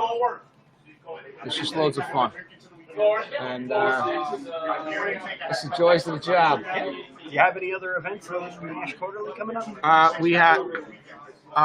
There's an event next week in Connecticut. I'm trying to remember the name of the shop. I'm drawing a blank at the moment. The events are slowly picking up. Now that the Northeast at least is opening up a little bit. Everybody else is closing down, but we will. Online is really just an amazing way to go, and definitely see it as the future. On a tangent, if you want to get in on that protocol deal, You better get in on it soon because you see, I just posted up the comment. Someone's already buying those protocols. So you might want to get in on it quick because I know he's got some of those old school blues and he's got some old school probable causes as well. And the fact that for every 5 you buy, you're going to get Jane Doe 2.0 is ridiculous. And if you've never tried the Rockefellers before, definitely a good time to try because you can turn around, buy 4 get 1, buy 7 get 2, buy 10 get 3, and buy a box get 5. You buy a box, you get 5 and a rare. And Kevin's mentioned one of the rare cigars going to be in the Even if box. you want to do a nice little sampler, you can talk to Harry. He can put together a couple of different ones for you, so you can try them. But they're definitely worth giving a shot. They're definitely worth giving a shot. Because, Without a doubt. Because it is they are a great smoke. Yeah, that's one of the things that's great about working for Rockefeller is because I love all the cigars, and now before I started, I was a customer, and I fell in love with the line, and that's one of the reasons why I do what I do. I don't sell anything I don't believe in and I don't enjoy. One of the nice things is getting to smoke the Rockefellers with my customers. It's always a good excuse. Oh, it's a great excuse. But now the question is, how much of your sample stock do you actually smoke yourself? Okay, well, that's all gonna depend. Generally speaking, the samplers I'll smoke I'll hit it with my sample pack for events, for like online events. I'm gonna smoke out of the sampler. When I'm with customers, I'll pull something out of the sampler. And usually, if I hadn't smoked something in a long time from our line, I'll take it just to refresh my memory on my palate on how that is. Refresh his memory. I got to remember that line if I ever work for a cigar. Refresh my memory. Yes, it's definitely. Now, what's really nice is now it's like we got the new stuff comes out, and I remember that barbecue when Kevin bought those Dominican box press Churchills, and he goes, "Hey guys, try these out." And I remember I was standing next to him smoking that cigar, and now mind you, the burn was beautiful, and we were surprised about it. And after that, he went to Oklahoma, and they were gone. A little update from Kevin Gold himself. He's saying that the Corojo Dominicans that Harry has here, they're going fast. So you might wanna get in on it. You better save me one. You're gonna want to get in on that quick because this stuff. We've got a good amount of guys actually here. We shot for 10 people, but I think we blew that out the park because everybody started realizing where we were, and we just had people showing up. But what are you gonna do? And Harry's such a great guy and loving guy. He's closed the blinds on the front of the shop so nobody could look in. We are his extended family, and we all support Harry. He's got a gold mine in that humidor. Mm-hmm. And if you come here and you ask, he might actually help you find one of those needles in a haystack. I know one of the guys here got a rare pack of Viajes earlier because he turned around and was smart enough to ask Harry, "Hey, have you ever seen these?" And he's like, "Seen them. I got a bundle in the heater." Pulled them out and he went home with them. I'm getting heckled by the peanut gallery right now. That's why I keep laughing and waving. It's very easy to do. Yes. I haven't seen you in like a week. I got a week's worth of heckle built up. Well, I think, hey, John, you should heckle him in front of everybody. You should heckle him in front of everybody. Oh, he'll get on later. Don't worry. Well, what I'm going to do after we're done with Craig here, I'm going to start bringing on some guys from some of the other cigar groups because one of the things that I like to do with the Guerrillas, I know a lot of cigar groups out there are all about loyalty to the group. With us, it's all loyalty to the cigar. Okay, and I don't care what group you're in, where you're located, what you're doing. We're just into hanging out and having a good time, and we're all about that. And I always include other clubs in what we do, just because if I didn't, it's really at the detriment of the brick and mortar and the detriment of the small-time manufacturers.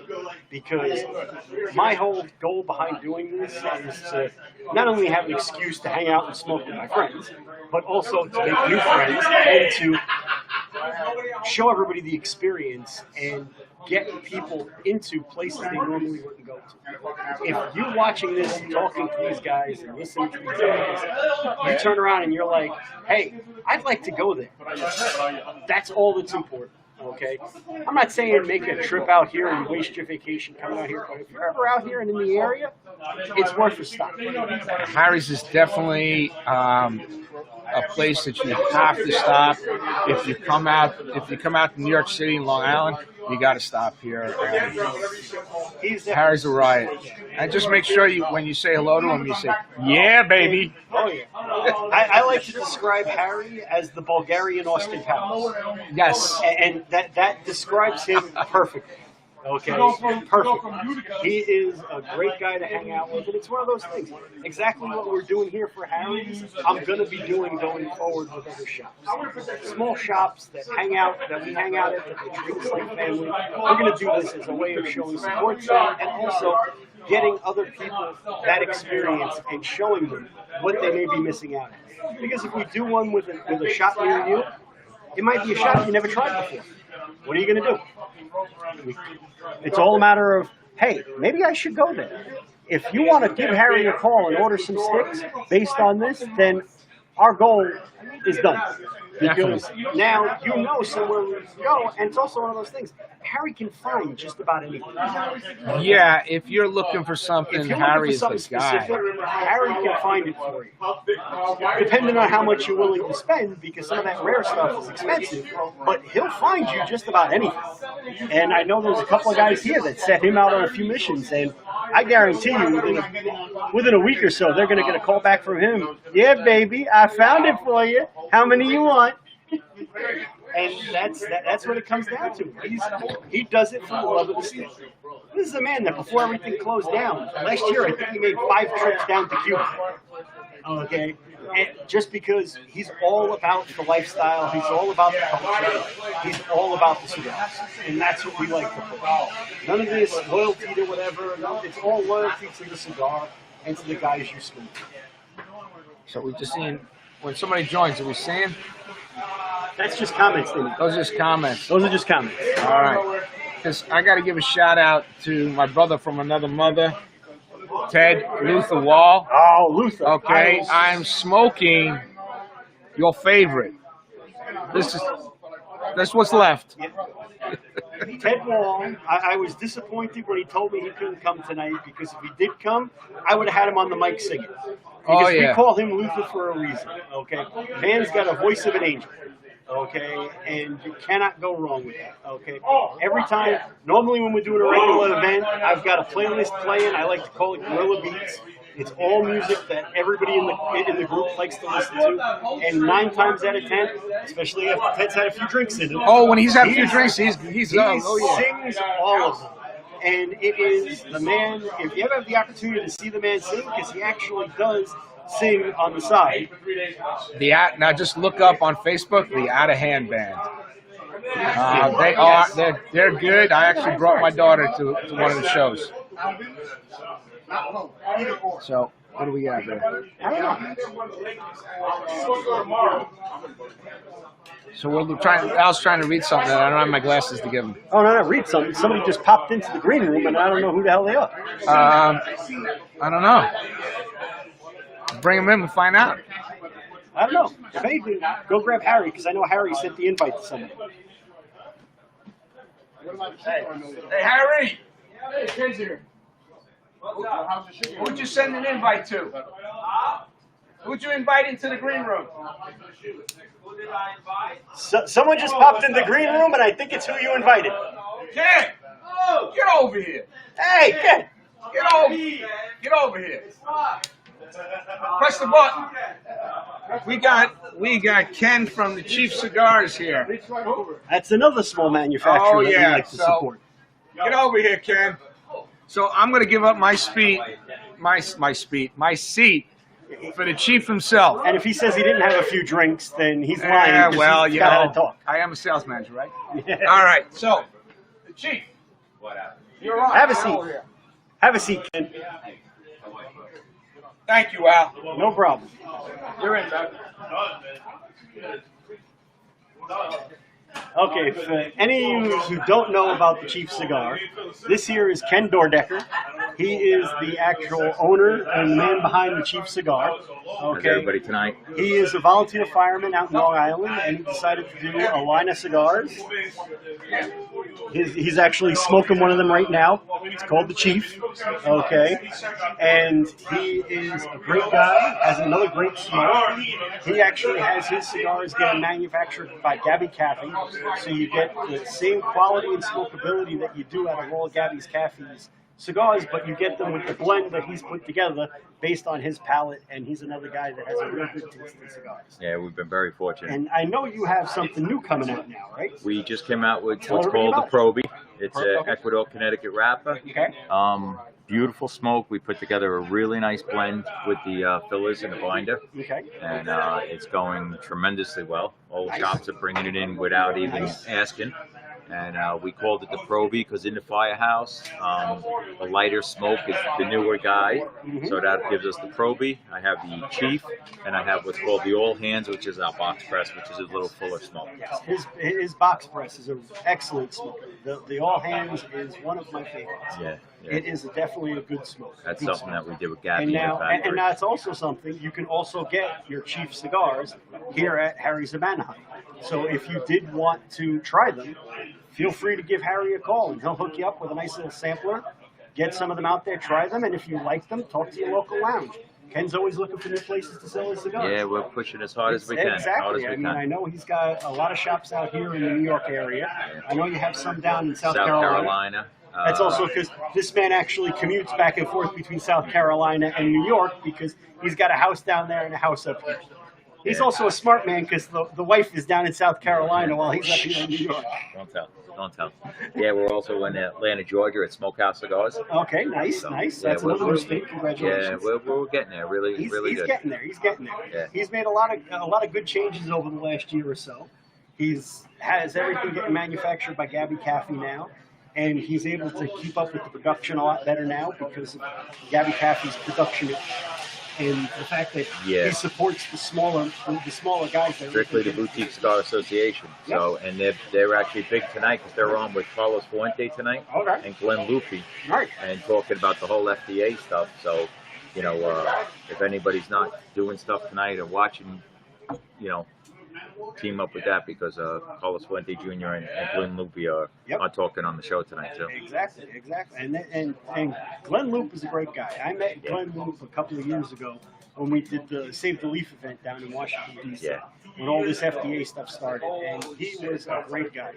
He's another one. You could sit down and you could talk with him for hours about cigars. He's just a great guy, and he's the kind of guy that you want looking out for your rights. Yeah, he's done a lot Because he is always there. He's always in their face, trying to get them to realize that this is not a cigarette. This is not a vape pen. This is a premium product that is hand rolled and nothing is added to it but tobacco. Okay? Why does it need to be tested if the only thing in it is a natural leaf with no additives? Absolutely. And that's the one thing that a lot of these, our voice has to get heard. And the way you do that is with the CRA. You can get the CRA, support your local CRA, and turn around. They're great guys. They look out for your rights. They ask you to do something, you do it because they're doing it because it actually works. Right. And if you're not a member, you're crazy not to join. Yes, exactly. To not support somebody who's looking out for your right to enjoy a cigar is not a smart way of being a cigar smoker. That's right. Now, how long have you had the Chief cigars? We're working just about our 5th year now. Nice. So we got 3 blends. We're going to be working on a barber pole next. Oh, nice. With Gabby. Nice. And, yeah, we're getting. Yeah, it's a blast. You know, it's something I really enjoy. I originally started with Rocky. Yep. Love him to death, and was able to transition over See, I like to Nish Gabby. better. Nish is more fun to hang out with. Nish is a blast. He is a blast. Rocky's nice, but Nish is more fun. But Definitely still Team Nish, if you watch it. So, but everything else, it's just, it's tough. They're trying to take away our rights, and it's crazy, and Exactly.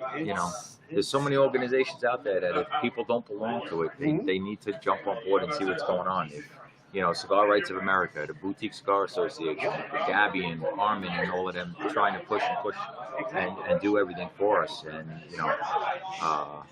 these people take it to heart. And, like Al said, this is your right to smoke this. This is nothing but pure tobacco leaf. Exactly. It's not all the chemicals and everything that you find in a cigarette. No, exactly, and it's one of those things. I mean, I don't, and people who don't know, I always like to educate non-cigar smokers on the differences, because I have plenty of people, especially when I was just at a family party on Sunday, and me and a couple of the guys were off to the side smoking their cigars, and someone comes over like they always do. Why are you doing that? You're going to kill yourself. And I'm like, no, I'm not. There's never been any proof. They've actually done studies overseas in the UK on long-term tracking of cigar smokers, and there was less than 0.5% difference between the control group and cigar smokers when it came to the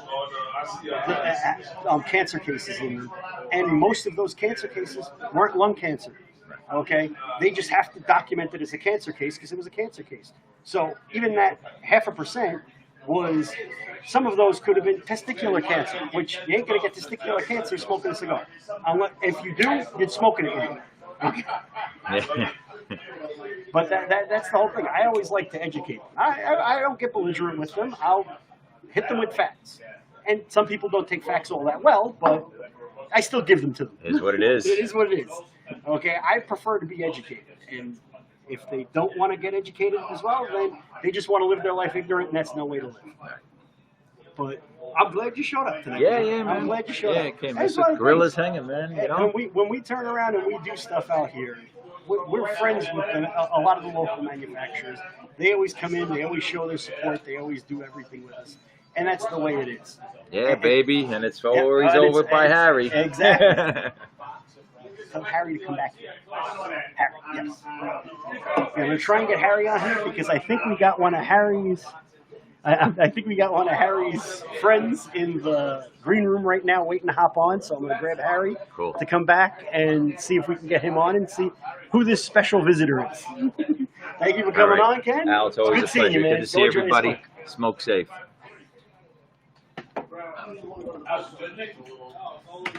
Now.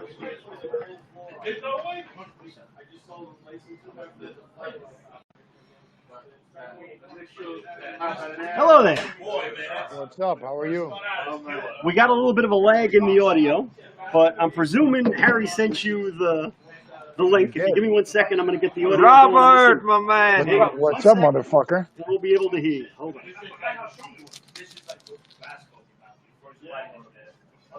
Yeah, unfortunately, we're having some technical difficulties with the feed, so I'm going to get the audio going on right now so we can hear you. But this is, if I'm not mistaken, this is Robert Caldwell on with us right now. He is the gentleman behind Harry's New Blend, and I'll let him tell us a little bit about it so that way we could hear from the actual guy who made it what's so special about this stick that you could only get at Harry's Habana Hut. Well, Robert doesn't need any special introduction by me. Everybody knows him better than they know me. But thank you so much for being with us, brother. Appreciate it. It means a lot. And I just wanted to make sure everybody hears a little bit about this beautiful Lost and Found that you made for Harry's Habana Hut. You and your team did an awesome job. And I've been smoking like 2-3 a day, so I'm afraid I'll end up smoking most of them. But besides that, it's an amazing stick, and it's an honor to have you here with us. Thanks, Rob. It's all you. Thanks, man. My pleasure. Happy to be here. And unfortunately, I didn't make that cigar, but I found that cigar. And yeah, man, I don't know. Delicious cigar coming out of Dominican Republic, Toro size. I'm actually smoking one right now. I told Harry when I sent it to him, that's probably my favorite Lost and Found blend we've ever had. So I think it's an amazing cigar. And actually, Harry will attest to this, but I was supposed to send him 100 bundles. I sent him 92 or something because I kept 8 for myself. So fantastic cigar. I don't remember the exact age on it because I've been doing a lot of stuff with Lost and Found right now, nor the exact blend. But what I do know is it's a fantastic cigar. Harry, do you know? Do you remember what the age was on it? Can you hear me? Hmm.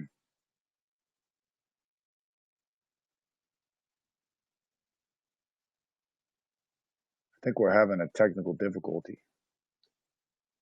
Yeah, we can hear you. Actually, it was just a Ah, little bit of a delay. We've got a no little bit of worries. delay in the audio on our end, but other No than that, worries. so technically, from what I'm getting from you right now, by the way, I'm Al Lapeter. I'm Harry's friend, as if Harry doesn't have enough friends. But you're basically saying this is the epitome of a lost and found there, because it's It's a something that you fantastic found cigar. because that was obviously lost, Lost. and then you made it available to Harry to use for his shop. Yep. Nah, it's a killer blend. I mean, honestly, like that I had a like a Lonsdale that was a similar blend, similar age that I'd say was almost as good. I ended up smoking all those myself, didn't sell them, and this cigar is very similar to that. So it's just a fantastic cigar. I'm smoking one like I said right now, but it's just a killer cigar, man. Medium bodied, creamy, rich, tons of flavor. You can taste the age on it like crazy, but fantastic cigar. So I'm very excited. The sad thing is there's not enough of them, so I think it was something like 92, 93 bundles total, just under 1,000 cigars. But I mean, for everybody who can get a chance to smoke it, I mean, please do. I think the packaging's very good too. It came out much better than I thought it would. So a lot of Lost and Found looks cool, but these look really elegant. They're beautiful cigars. So make sure you get them. I mean, this is probably my most exciting release of the summer, even though it's a very small store exclusive. So is that good?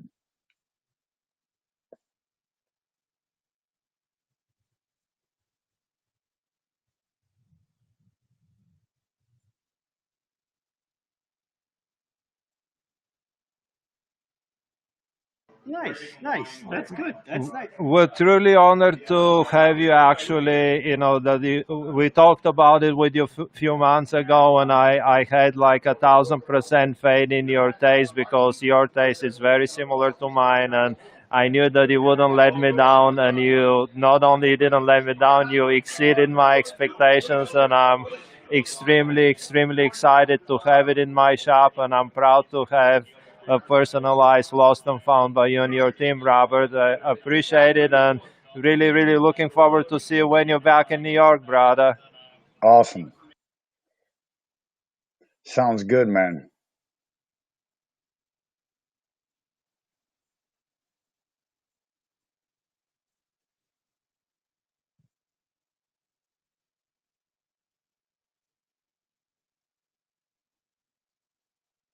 So now, any idea on when you're going to make a trip out to New York?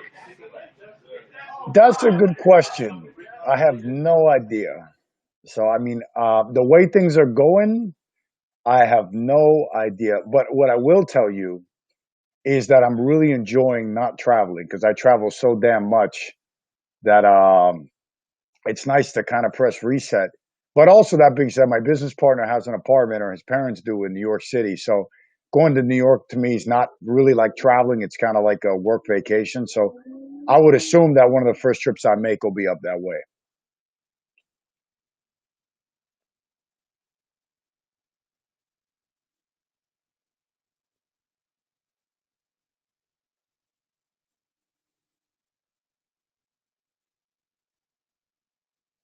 That's awesome, my man. Again, it's a pleasure to have you joining us. Thank you for taking the time from your busy schedule and popping in on our little curve here. And again, I'll be talking to you soon. I guess I have to come and visit in Miami. Sounds good.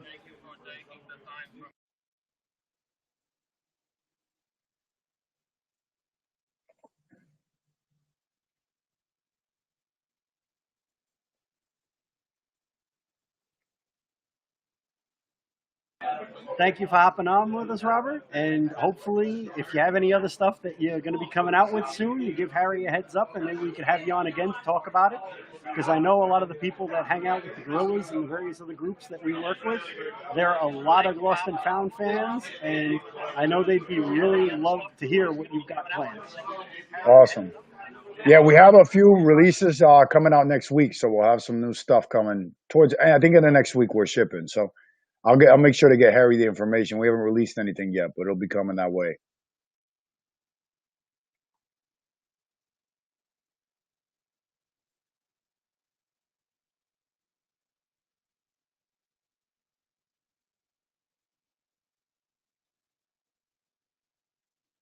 Just charge my card. Don't even ask me. Send him my way, brother. Sounds good. Sorry about the technical difficulties. We're having a little audio lag on our end for the remote, so No hopefully by the next worries. time we have you on, we'll have that fixed, so that way it'll be a little easier. But definitely, we definitely glad you came on. Glad you were able to spend time. Enjoy the time with the family down in Miami, and stay safe down there, man. My pleasure. Thank you. You guys as well.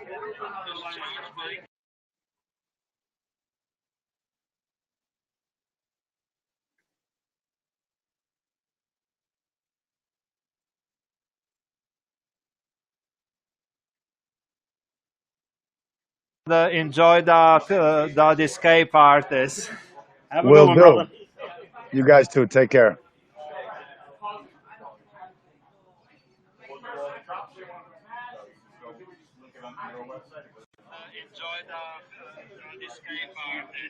So you were able to come on. So there you go. That was one of the special guests that we were talking about because we weren't sure if he was going to be able to make it on because he actually had plans with his family tonight, and we were really appreciative that he took the time out with his family to actually hop on and have a chat and say hi and tell us a little bit about the cigar. So in case you didn't catch that, the escape artist is a legit lost and found. It was something that he found that they had made at some point in time and forgotten about. So it is not only a great smoke, but it's a legit lost and found as per the brand name. It's true to the brand name. It's true to the brand name, exactly. And just wanted to let you guys know, thank you so much. I appreciate all the enthusiasm about those like kind of lost in my humidor and found protocols, but they're unfortunately all gone. And I know some of you guys will probably hate me, but I'm gonna enjoy the last one of the probable cause Churchill. So smoke him if you got him, baby. There you go. There you go. Oh, yeah, hey, I actually had a comment from Ted wanting me to tell everybody how smoking cigars lowers your blood pressure. It's a funny story. One day I'm sitting in my doctor's office for my physical. While I'm in the waiting area, I get an annoying phone call from work. So by the time I wind up going into the doctor's office, he takes my blood pressure, and it's through the roof. And he's like, "Oh, I'm going to have to change your medication." I'm like, no. I said, "Give me a half hour or so." He goes, "What do you mean?" I said, "I'm going to go for a walk. I'm going to smoke a cigar. Everything will be fine." He's like, "Bullshit." And I'm like, "If I come back and it's still high, feel free to write whatever prescription you want." I went for a walk. I smoked a nice cigar. I come back. He takes it. Normal. And he's like, "What the?" I go, "I told you." I said, "They annoyed me at work and my blood pressure went through the roof. And that's what happens." But smoking a cigar, for me, smoking a cigar is like meditation. Calms me down, helps me center, helps me relax. And that's one of the things that a lot of these politicians trying to limit what we can do with them don't understand. Is for a lot of people, this is their only way of relaxing and enjoying themselves. And it's one of those things where we have to fight for that. We definitely have to fight for it. And guys like Harry are on the front line because every time they change the taxes, every time they change the rules, he has to change how he does business. Because of all the COVID bullshit and the regulations they're putting on that, he had to convert the shop into a private lounge. Because then it's easier for him to have people here because technically you can't come in to the lounge area unless you're a private member. Or you know somebody. And we know somebody. If you know people in high places, yes, allegedly that's how it always works. Hey, if politicians can get shit that they want based on who they know and what they do, why the hell can't we? Well, it's only fair. Well, technically, we're not gathering, we're protesting. Yes, we're protesting, and our cause is screw the FDA, baby. There you go, screw the FDA. It's a private, peaceful protest by HHH. PPP by HHH. That's my new logo. There you go. There you go. Well, copyright pending. Yeah. Hey, Nick. Red. Yeah. Okay, what we're going to do now, guys, since I have a bunch of different guys here from different cigar groups, I'm going to have one of the admins from the Cigar Clowns on. And for those of you who aren't familiar with Cigar Clowns, they're a bunch of guys that originally started off in Brooklyn, and now they all live out in Staten Island. And they originally started the group. They originally started the group as a way of just staying in touch with guys they smoked with. And now they've been growing. They've been doing stuff. They've got some interesting things in the works. They're also the original affiliate for the Smokehouse Gorillas. They got to a point where they enjoyed what we were doing so much that they wanted to be a part of it. So because of that, all of their Cigar Clown shirts actually have the Smokehouse Gorillas logo on it with affiliate on it because they are our affiliate. There you go. This is Ray Kane here, and he is one of the admins and one of the founders of the Cigar Clowns. Him and Nick Marziglano, or like we like to call him No Neck Nick, are the. And I just got flipped the bird for that one. It's like a sausage like that. Yeah, pretty much. It's like breakfast sausage.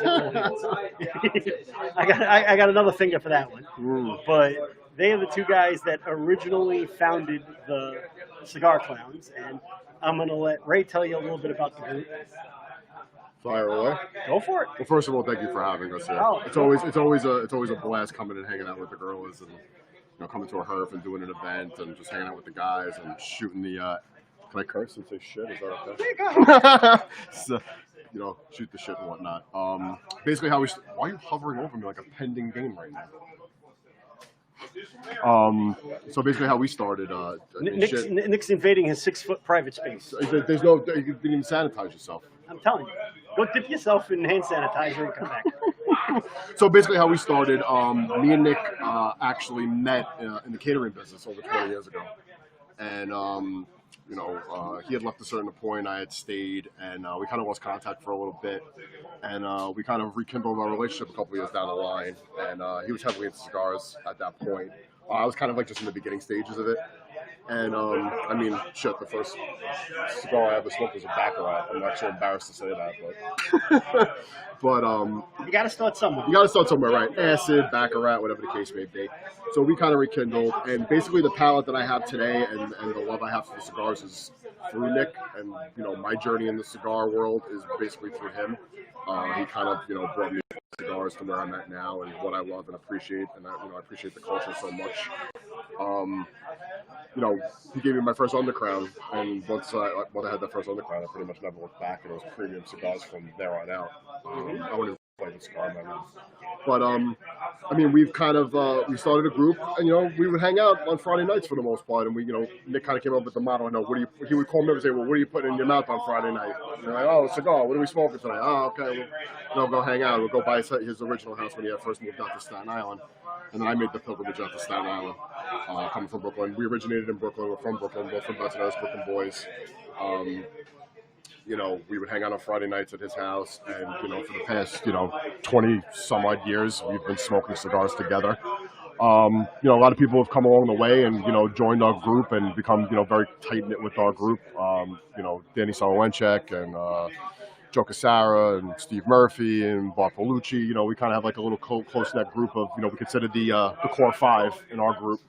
I've also have gotten my relationship with you through Nick, and it's grown ever since, and I consider us, to be family more than anything else. And, listen, it's always, like I said, it's always a good time to come out and hang out and smoke cigars and, not talk politics and not talk religion and just kind of the blue collar thing for the most part. And, it's been an amazing journey for me, at least I can say. I love it so much. It's become such a hobby for me, and we got some things in the works for ourselves. We've been talking and stuff like that. We're looking to put out our own stick soon. We got some big things planned in the future for ourselves, and we're gonna. You want to say something? You sure? You want to sit on my lap?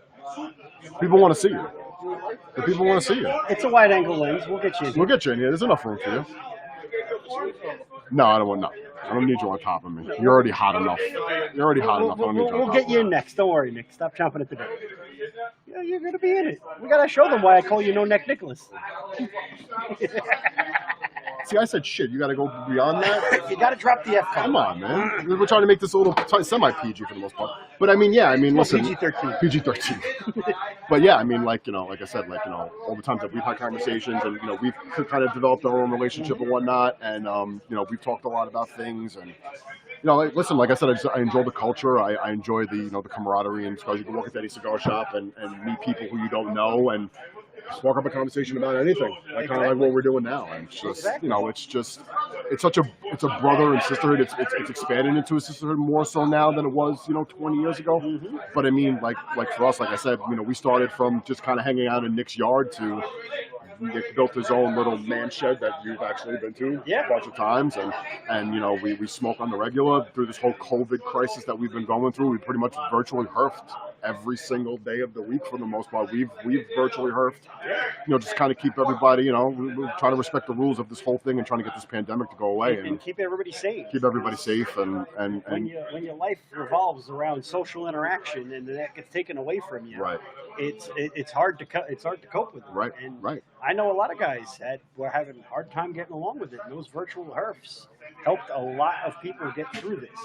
And to escape. Yeah, it's an escape. You actually get that interaction without being physically with them. Right. And being able to see other people and talk to other people and be a part of a conversation that isn't with your wife and family. Right. That after a couple of weeks of quarantine, you're looking for where you could dig a hole in the yard. Listen, you and I both know this. My escape. This is my escape. By the way, shout out to Rockefeller. I'm smoking a Rockefeller. Shout out to Kevin. That's one of the Maduros. It's one of the good stuff. But yeah, I mean, it's like an escape. I mean, it's kind of nice to just, like I sit on my deck and, we just kind of like, it's kind of escape reality for a little bit and get out of the works of, this whole COVID and everything that's going on in the world right now. And, just kind of like, just kind of talk some normality, just kind of get some sense of normalcy with this whole thing going on. But, it's like I said, it's just a great escape. It's a nice relax. It's one of my favorite things to do. It's a nice relaxing thing to just kind of sit back and smoke a cigar. And when you dedicate yourself to a cigar, you're dedicating yourself. I'm not clipping it. I'm not smoking it the next day. Exactly. I'm not putting it down for 3 hours. I'm smoking a cigar that I like. And that's it. I light it. I'm puffing on it till it's done, or I burn my fingers, whichever comes first. Depending on how good it is, or how well it smokes for that part. Exactly. The only time it gets chucked is if it's something I'm not liking. Because life's too short to smoke shitty cigars. You're right. But you know what? Everybody likes what the cigars they like, whether they're shitty or not. Everybody always asks. One question when I talk to non-cigar smokers, they're always like, well, what's your favorite cigar? And usually my answer is whatever I'm smoking right now. Right. And you know what's funny? I actually came up with a term recently. I said, there's people who go out there and go to shops or hang out with us and they smoke cigars. We're cigar smokers. Yes. They smoke cigars, they enjoy them. They don't enjoy them as much as you and I do, and they don't really understand the dynamic of the culture of cigars like we do. You get the guys who smoke on the golf course. You get the guys who smoke when they go fishing. You get the guys who smoke when they go hang out with the guys at the lounge once in a while. Right. But that's the only time they smoke. Correct. Okay. I smoke at least every day on the way home from work. On the drive home, I smoke something. When I get home and I'm in the workshop, I'm smoking something. Right. If I'm not driving to work with the wife, I'm smoking something on the way to work in the morning. Right. Okay, and that's just the way it is. Okay, especially my day is always better when I have a cigar. Right. Is what it comes down to. Without a doubt. And turn a bad day good. Exactly. Very quickly. I could leave work pissed off, wanting to climb a bell tower and start popping off shots at people. Right. But then when I turn around and I light up that stick, usually I'll pull out the parking lot at work. By the time I get to the highway, my mood's completely changed. Right. My wife can even vouch for that. There's some days where we leave work and I want to kill somebody. And then by the time I get home, I'm in a great mood. Because the cigar does it. Yeah. I got you.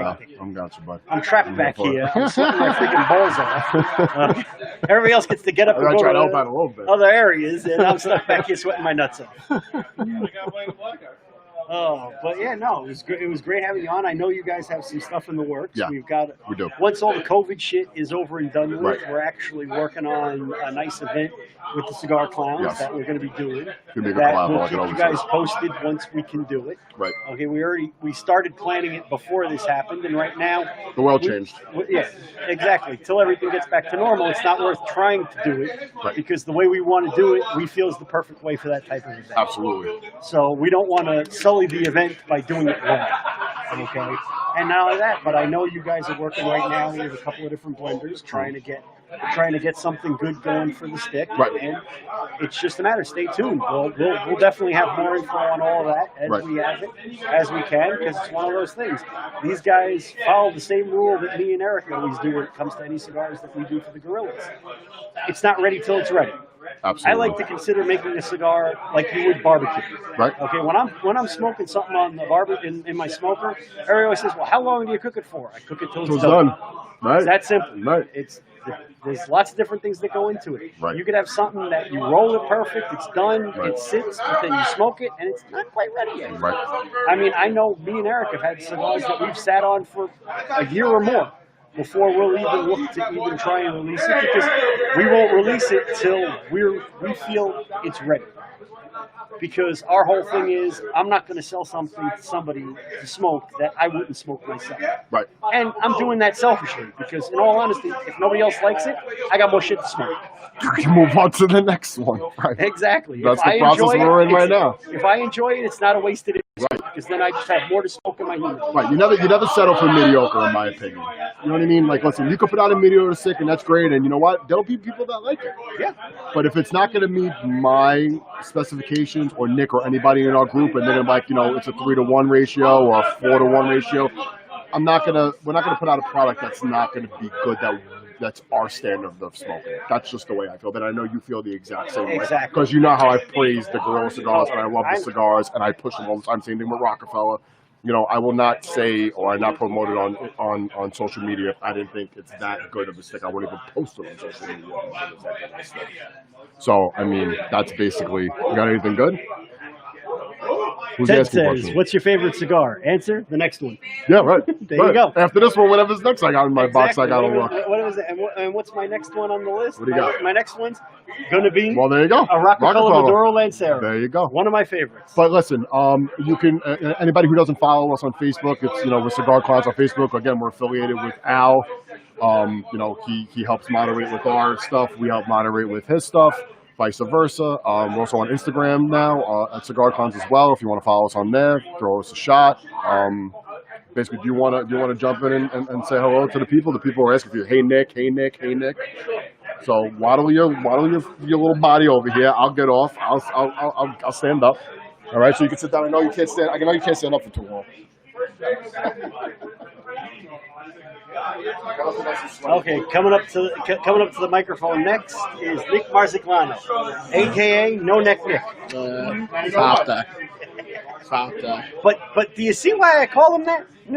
I got a neck. It's there. It's there somewhere. I'm working on it. Okay, keep working on it. So how you doing, Nick? I'm doing all right. Now you see, one thing a lot of people that don't know Nick don't know is the fact that this man has a phenomenal collection of cigars. And by collection, I mean, well, it's not the size of the collection. Correct. It's the quality of the collection. Okay, I'll go with that. I won't tell them how large it is because we know that's not what she said. But just for a perfect example, recently Nick cracked open a box from his collection. Okay, that was an actual original release box of T52s. Okay, and now that's a cigar you're never going to find again. And what would you say about it? How would you? Oh, it was great the smoke. cigar? It was a great smoke. So the change, the flavor the definitely, the flavor definitely changed. Definitely throughout changed. the years. Gave more flavor than the normal spice that everybody knows. Yeah. It was more of it mellowed out the flavors and they more melded into each other. So it was a completely different smoke than when it originally came out, and it's definitely a completely different smoke than the ones they're releasing now. Yeah. And just a perfect example of how giving the cigar industry is, and cigar smokers are. Here's a box of cigars that you're never going to replace. Okay, and what does this guy do? He gives them out to friends and family. Well, that's what we do. Exactly. You have something good, you want someone else to try it. Exactly. No reason. Also, it kind of helped that I threatened to break his kneecaps if I didn't get one. Well, that's part of it, but I don't think you would have caught up to me, even though I'm short, a little heavy, but I think I can outrun you. way faster than you. No, I want to go that far. We'll have to test that out one day. We'll test that out. But I guarantee you, I'll beat you in the corner before you have a heart attack. So me and Al go back. I'd say almost 10 years, close to that. Probably close to it. So we met in another group as that will remain unnamed. Yeah, we're not going to name the group, but we met in a group and we were leaders of the group, and we've come together to continue our friendship, even though we have removed ourselves in that group in somewhat way. And I think our friendship. Distance ourselves. Yeah, get away from it. But I think we've got stronger in our friendship, and appreciating Al making Cigar Clowns an affiliate to the Smokehouse Gorillas. Smokehouse Gorillas is a great group of people. Smoked with many of them, and I don't go out to too many herps, but I've been going to at least the last 2 in a row. That's why it's such a shitty year, because we actually got Nick coming out to herps. Yes, and I asked Al about the barbecue. Yep, because what's going on? We're still doing it. Oh, that's. We always do every year. We do is a park out on Long Island that we won't name right now. Yes. But there's a park out on Long Island that after the season is over, you don't have to pay to park. There's nobody there, and we'll usually go sometime in October, take over a corner of the park and just barbecue, smoke, drink, and have a good time.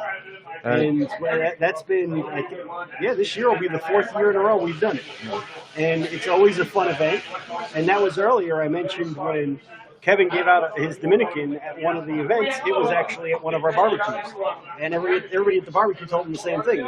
You'd be an idiot not to release it. And now, a year later, he released it by PCPR. Because he tried it again because he hadn't tried it in a while. And he was like, oh, damn, it is good. And right now I'm smoking for the first time. The All Hands. The All Hands, the Chief. The Chief. That's one of Ken Dordecker sticks. I must say it's very, very good so far. Just about a quarter through of it. Nice flavor to them. Yes. It's a nice box press. Yes. It's got real nice construction. Gabby Caffey does a real nice job on making it for him, and he's been doing a really nice job on picking his blends, and it's been working out well for him. Correct. It's over the last 2 years. He went from having only his original release to now he's got three blends out right now with multiple Vitolas in each blend. And not only that, but he's coming. I heard him before. Within the next couple of months, he's going to be releasing another blend. Yes. So that's going to be good. And finding blends, I've come to learn looking for a blend for the Cigar Clowns with Al and Eric helping us. It is not easy. It is not an easy task. And Ray, I'm sure, mentioned he wants to make sure it's right with the rest of the group. There's 5 of us admins with Al and Eric as mediators. Ray mentioned their names earlier. Shout out to them, Joe, Murph, Danny. Wish you guys were here with us. I know you guys have busy schedules and everything, and we're a limited amount of people here, but Murph is here. Forgot that. But Murph, happy you came along. And Al, I want to thank you for letting us, be an affiliate of you guys and. Welcoming us as a brother to the Cigar Gorillas. It's a pleasure to have that opportunity. It's one of those things. We're all about being inclusive. Okay, we want everybody to be involved, and we know one group is never going to be able to cover everything that everybody wants out of a group of friends. Of course not. That's why we have no problems. We're not one of those groups where if you're not a Smokehouse Gorillas, you can't hang out with us. I'm in both. Bullshit. Exactly. I'm in. I'd say a dozen different groups. I've lost count of how many groups I'm in. But I got tired of something. I say what I want to say when I want to say it. Just be respectful to each other. Exactly. We're all in this because we love the leaf. And the friendship and the good conversation, and we always have a good time. I know I've been out to Nick's house several times. I've yet to get him to come out to my house. I got to get an invite first. I've invited you. No. I got to get an invite. Ray's been there. You've been invited plenty of times. I don't remember the invite. Yeah. What do I got to send it to Stone? I heard you had a little get together. No problem. I'll carve it into a 2x4 and smack you in the head with it. All right. I heard you had a. Yeah, exactly. We'll send a limo together. That's not a bad idea. But I did hear you had a July 4th gathering. You know, I didn't get an invite to that, but that's okay. We're not. It's only my birthday, but we'll pass on that. Oh, it was your birthday. That's why I didn't invite you. Well, you figured I was busy. I figured you were busy because you would not leave the family on your birthday. So let's I'll be give you honest. that. I'll give you that. I know you're not going to leave your family. Listen, I always say, you know, family comes first. And I say the You know, same thing. and everyone in the admins in the cigar clowns is the same way. Family first. But seriously, thank you, Al. Thank you, Eric, for having us. It's a pleasure to be working with you guys, and hopefully one day we'll have some type of collaboration stick to work together and put something out. But like Ray said, we don't want garbage. We want something that everybody's going to enjoy, and well, most people will enjoy because not everybody. One of the ones there gave Ray. He has it for me in his trunk of his car right now. I hope it's not. Exactly. I hope it's not getting root, but he did tell me he was. We've got a couple of different blends that we're working on. That one of them will wind up being a collaboration stick. We just got to figure out. So which one. if anyone wants to, join us with the Cigar Clowns, you're more than welcome to. Cigar Clowns, reach out to the Gorillas. If you want to join their group, it's a little different between the two groups, but at the end of the day, we're a little bit more nuts. We're a little more clowny, but in a fun way. The difference is just the makeup. That's it. Ha. Anyway, thanks again. No Pleasure, problem, brother. Glad you came out to this. All right. And we'll hopefully get together again sooner than later. Hopefully. I don't have to wait 6 months because of COVID. Don't want to wait the 6 months this time. No, we won't wait the 6 months. Yeah, right. Well, everybody, maybe there's some questions or anything? Oh, no. Just the usual crap. Anyway. Everybody's Hey, saying Ted, hi. how are you? I see you there, Ted. Ted, I thought you might have showed up today. I did bring you original Perdomo squared with the Cameroon leaf as a surprise for you, but Al has his hand out like. I'll give it to Ted. I see Ted all the time. Well, can I trust him, Ted? You can trust me. Can we answer this, Ted? I guess you can trust Ted me. might have jumped off, but Yeah, I don't know. but I do have one for you, like I promised you at the last half, and that's what I'm about. I'm about sharing, and that he does. Listen, He's like our own Santa Claus. That's it. Well, what did I give you today? Oh. I told them it's July. It's Christmas in July. Christmas in July. So those went out today to a couple of the guys. Nice. Well, anyway, listen, you and the Gorillas, I'm going to go join the rest of them over there. Enjoy the rest of the night, and I'll talk to you soon. Talk to you soon, brother. Anyway.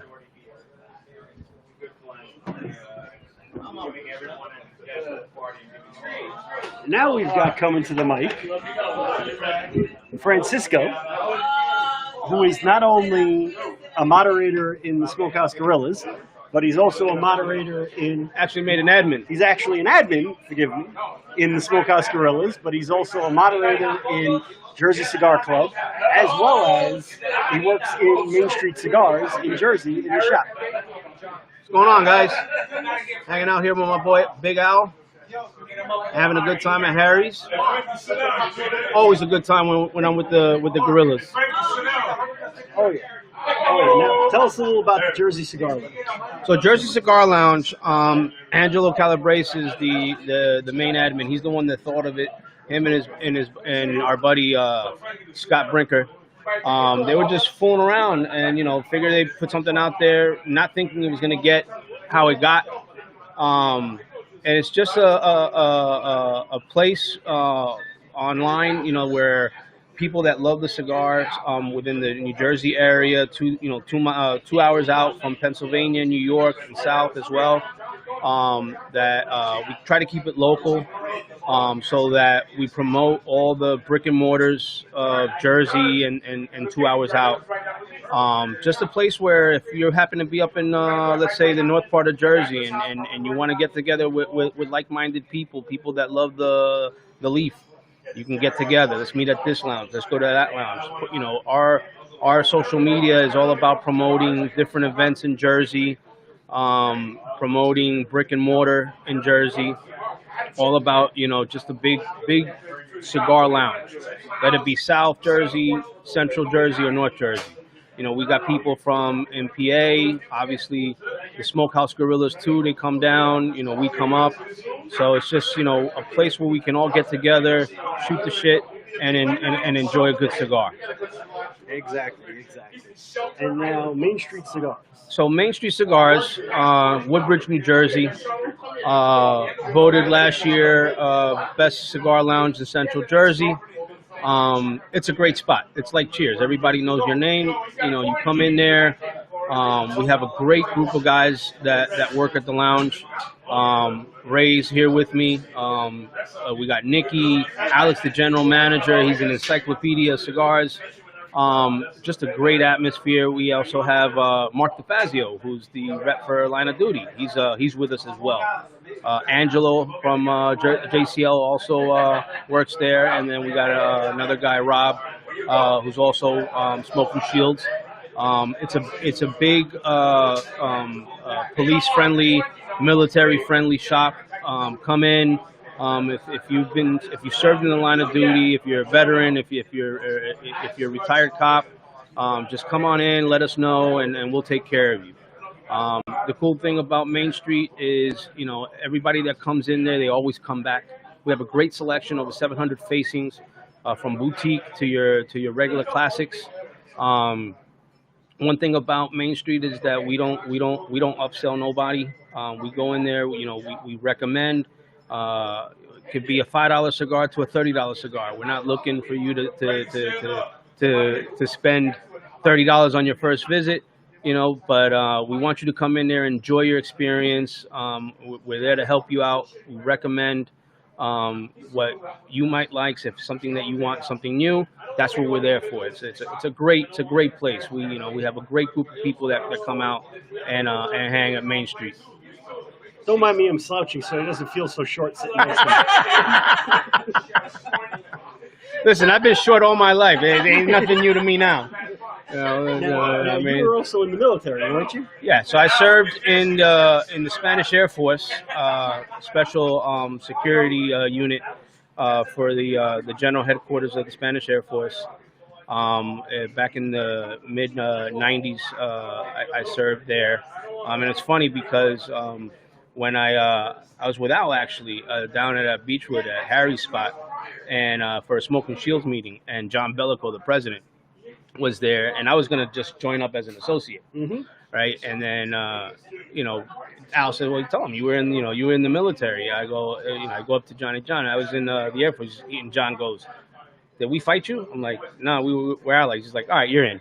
So that's how I became a SHIELD, and great time. I'm all about pro military, pro cops. My utmost respect to all the men and women that have served, that are serving as cops, as EMTs, as firefighters. My hat's off to all of them. Thank you for everything that you guys do. Come on down to the shop. We will take care of you. And here at Harry's, this is. I love coming here when I come up and hang with the gorillas. Harry's a great guy. Beautiful selection of cigars in here.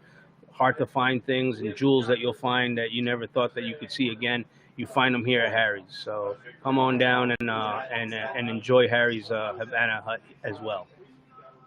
Oh, yeah, but one thing I wanted to mention, and this is an open invite to everybody that's hearing. Saturday 25th, Main Street is having a We Beat COVID Big Ash Bash at the lounge. It's going to be sponsored by Tatuaje and My Father Cigars. Oh, nice. So Steve from My Father and Mo from Tatuaje are going to be there. Mo's a great guy. Mo's a great guy. Another guy that you could sit for hours and talk about cigars. Oh, absolutely. Man knows everything. Absolutely. I don't think there's anything that ever happened in the history of cigars that Mo doesn't know.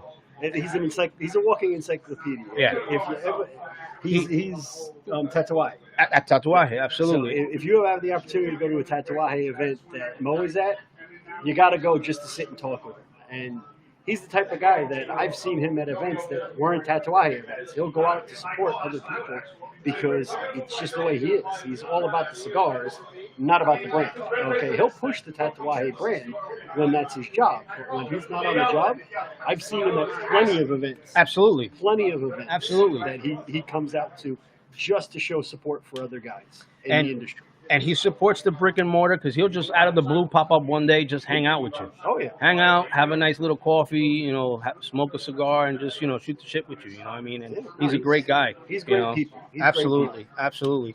And you know, he's going to be down there on the 25th.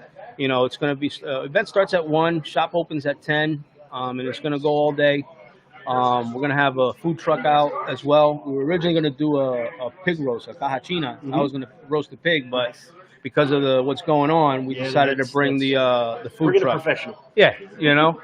So come on down, you know, enjoy yourselves, have fun. You know, I hope to see a bunch of gorillas, clowns, and everybody else that's watching right now. Come on down. You know, but if I'm not busy, I'll come down. Yeah, you know where we're at. Yeah, I know. and if you're in the New York area, it's not that far. No traffic. I'm there in about a half hour or so. Yeah, it's I mean, just over the outer bridge. The outer bridge, exactly. Yeah, over the outer bridge. So especially any of you clowns out on Staten Island, it's basically spitting distance from you guys because they're pretty much the first exit over the outer bridge. Yeah, maybe about 2 exits after the outer bridge. It's in Woodbridge. Yeah, you know, it's right there. So there's no excuse for Staten Island crew not to come out. No, if I could drive out there from Queens and deal with the Belt Parkway during the day, okay, you ain't got no excuse. I'll tell you, I'll drive 3 hours, and I've driven 3 hours to come up and meet with these guys. He's another one like me. I mean, we go. I go for day trips out to Famous out in Pennsylvania, and like it's nothing because it's all about going and having the opportunity to hang out with the guys. Absolutely, absolutely. And that's the thing. Me and you met at an event. Yeah. Well, the first group that brought me in, you know, not just, you know, but brought me in as family was Al and the Smokehouse Gorillas. Yeah. You know, and my first herf with them was actually here at Harry's Habana Hut. Yep. You know, and I came up with, and my wife, you know, who doesn't really smoke cigars that much, every now and then does. She's Mama Gorilla. She's part of the Gorillas. Oh yeah, exactly. You know, she was here right now.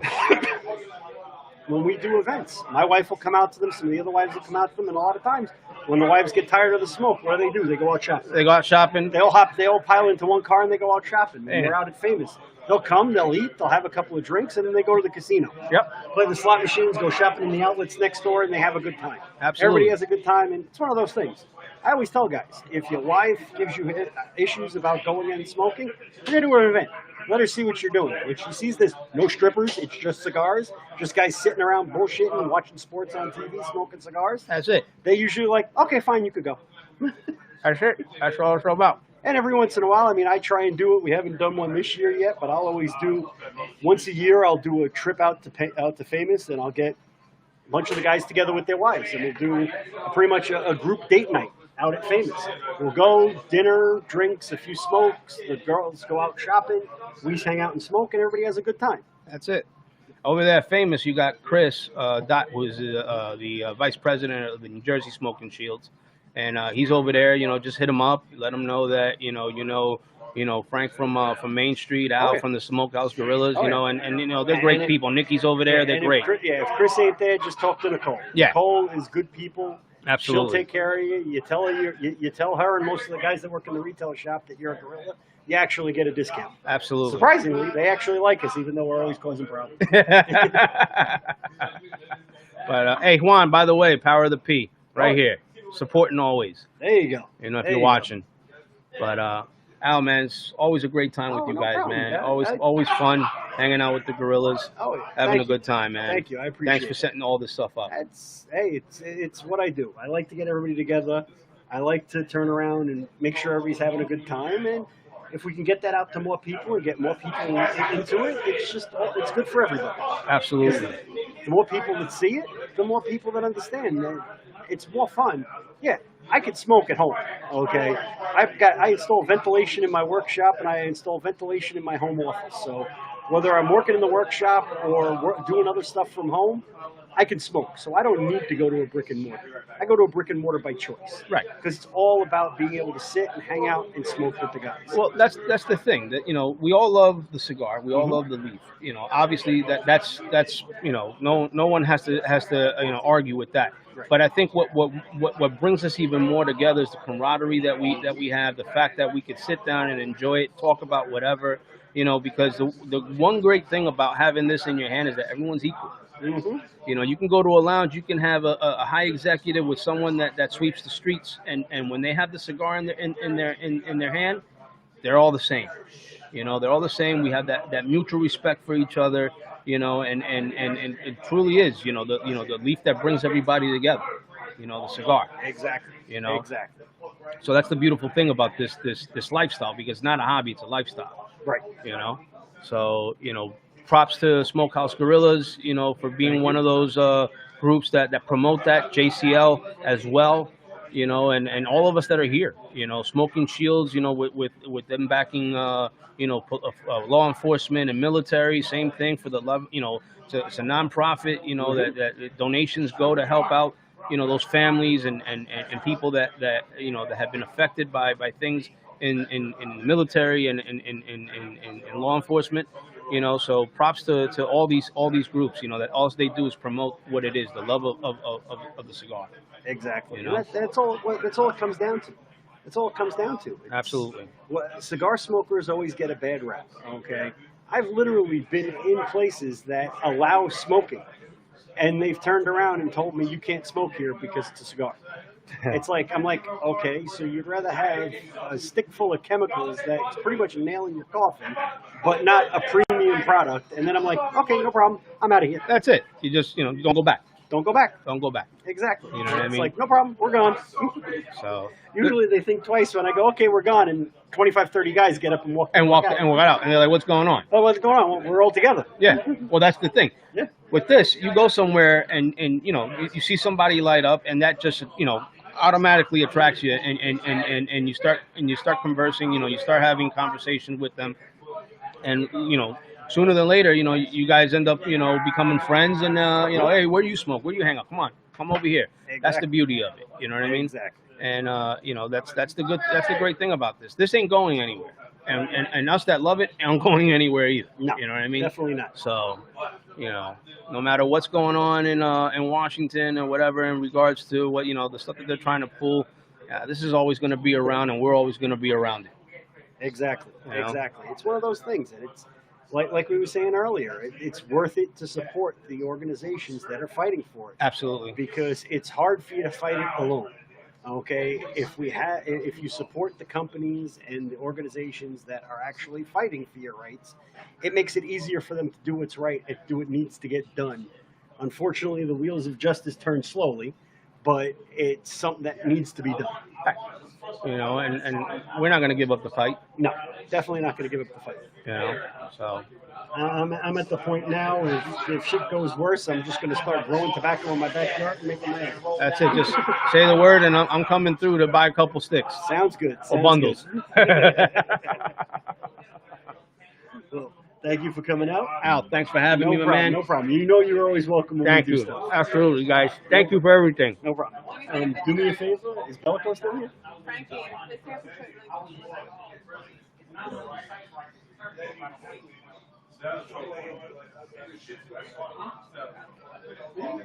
Is Bellico still here? Let me see. 1 second. We got. Hey,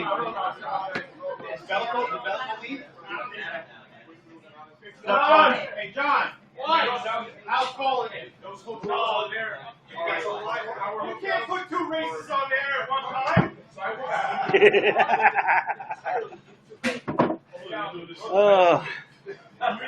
Yeah, just called John Bellico to the mic, and he made a comment that's pretty much an inside joke, saying that we can't have two racists on at the same time, because we've recently been called racist by several people in a couple of the groups who did not agree with the fact that A, he's law enforcement, and B, I support law enforcement.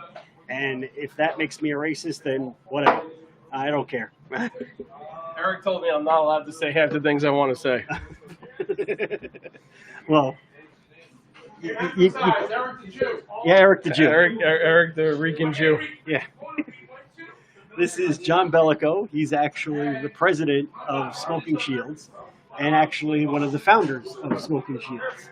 Okay, they are a law enforcement-based 501c3, so it's a legit charity. All the money that they raise actually goes towards helping injured officers and the families of officers that have died in the line of duty. Okay, and it's a great cause and one that us, the Gorillas, support 100%. And also, it's one of those things where I supported to the point where I became a member and I helped them do a lot of fundraising. And I'll let John tell you a little bit more about the group since he knows more about it than I do. How's everything, guys and girls out there in Webland? How many people we got on here right now? I don't know, but we keep having comments scrolling by. All I haven't right. looked at the count. I was talking to a couple of people on there before, so hello everybody, how's everything? My name's John Bellico, like I was telling you. I'm the president and founder of Smoking Shields. We started in 2015 in the wake of Brian Moore, an officer in the 105 getting shot. 5 or 10 of us, we went to a local cigar lounge to meet and to relax and have a little bit of camaraderie after a very tragic event. And that kind of spawned into what we're here today.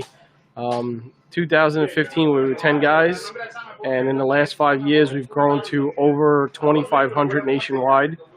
We're in 10 different states. We have chapters in Texas, Ohio, Las Vegas, Florida, Maryland, South Carolina, Ohio. I signed up Georgia today. Yep, I signed that. up Connecticut. I signed up Rhode Island, and I signed up Sacramento, California. Nice. So we went from 10 to 14. Those guys are still in a probationary period, so that'll be we won't call them actual members until they have some paperwork signed. But it's growing. We're all about camaraderie. We're all about helping each other out. In the current state of the world right now, law enforcement has to stick together more and more. And anybody who supports law enforcement, they understand that they're targets just because they like us. And we support them just as much as they support us. And Al, we adopted Al into the club as one of the civilian members, which he's really only one of 10? Yeah, just about 10 civilian members in the organization, and he does more than 95% of the organization as a whole. We're together just 3 days a week. He's my confidant. He's a very close friend. And I do thank you for everything that you do and the support that you give us. No thanks are necessary. This is awesome. This is a great setup. I mean, I know you've been talking about this for months, but this is impressive. I like the little boom mics and everything. It's great sound too. Thank you. We're It's working really on cool. it. A couple of kinks we still got to work out, but I think for an inaugural run, we're doing pretty good with Absolutely. it. We're doing pretty good with My it. wife's like, "Where you going?" I'm like, "Oh, Al's having something." She's like, "What?" I go, "Well, he's breaking out the new equipment. We're gonna have an inaugural Gorilla TV." She's like, "Oh, you have to go." I go, "I know I have to go. I appreciate you letting me go. Thank you, baby. If you're watching, thank you very much for letting me go." But yeah, no, we also have some interesting things going on now for Smoking Shields in New York. One of the things that we're in the works of doing right now is actually building the national headquarters for the club. We actually, right before all this crap happened, we actually signed a lease for a location in Floral Park. Nice little standalone building, and we're in the process of building it out. Hopefully, if things go as scheduled, we should probably sometime in the beginning of August. We're hoping the contractors were there for the last 5 days. So was our electrician. I'm going there tomorrow to do a spot inspection on the work that was being done. We have our engineer coming in on, I think, the following Monday, and then the buildings department's going to come in, do a walkthrough, give us our final inspection. Hopefully we'll be holding some type of events by the end of August, definitely by September, as long as this COVID bullshit fucking blows over. But we're a private club. We're not open to the public. It's going to be invitation only or members only, so nobody's just walking in off the street. And for any of you guys that are law enforcement in the New York area, hit us up if you want to join, because the HQ is actually being set up as a 24/7 lab. 24/7, So right. we've got 2 different tiers of membership in New York now. One tier is just a regular member, and you could come for the meetings. But if you live anywhere within driving distance of HQ, you could actually get a 24/7 pass, and you'll actually get a key card to open the door. And you can come and go as you please, smoke and do whatever you want, and we're hooking the place up nicely. Right, we're gonna have dartboards up. We're gonna have a pool table. There's 4 TVs hung on the wall now. Domino table, poker tables. Yep. Right. We're doing it right. We're doing We're gonna it have when we're done building the lockers. I think we should probably have about 100 or so lockers, and those will be up for yearly memberships as well. We're not killing anybody. $10 a month, you pay it up front. $120 for the year. It's big enough to hold a small humidor and a bottle of your favorite booze. You know, glasses and ice will be provided behind, you know, the hostess center. We got coffee pod, we got water, soda on hand. Yeah, no, we're definitely doing. We're trying to do it right. With all this COVID bullshit, it's delayed it a bit. But yeah. once this is all done, we should be good to go and up and running. We're hoping to have our August meeting there at the end of August. And if by some miracle we're done before then, we'll turn around and we might even do a couple of events before the meeting. I'm getting old. I can't fucking read that. You can read that? I can read that for you. Jesus Christ. And I just got new prescriptions, too. I'm going blind. What are you smoking? Right now, nothing. I haven't lit up a second smoke yet. So, Kevin just gave me one of the Blue Series. Oh, the Dominicans. Unbelievable. Unbelievable. I just got through that light beginning, and it's starting to open up. Really great smoke. Anything that Kevin does, he's here today. Amazing cigars. A great supporter. Great friend. Just awesome. You know what? Hanging out with Al, I've met some very influential people in the cigar industry, and I don't think I've had a bad experience with one. Everyone is very friendly. They're very personable. I mean, like, the first time I ever met Eric Espinosa, he made fun of me in the first 10 seconds that we met each other. We were friends from then on. And it's just, the cigar culture, I'll call it a culture, because it's a culture. Police officers are a subculture of everybody else. Because you've got to be a little fucked up to do what we do. Period in a subject. And that's why they adopted me, because I'm just fucked up enough of Just as fucked up as all of us, that's right. We can curse, right? Yeah, this is right. Anyway, I should have asked that before I did it, but whatever. That's me and my no filter. I don't have one. I wasn't born with a filter. Ask for forgiveness, not permission. That's right. That's right. And then you have cigars. It's a subculture inside of that. And Smoking Shields was born of a necessity to get together common goals, like-minded individuals that like to relax. I've never met a cigar smoker that's uptight and just a douche. Most of those people that smoke cigars, yeah, there's a couple of douches, but they're douches, they're personality traits, really, not more of a, like not trying to be an asshole. Right. We could deal with personality traits.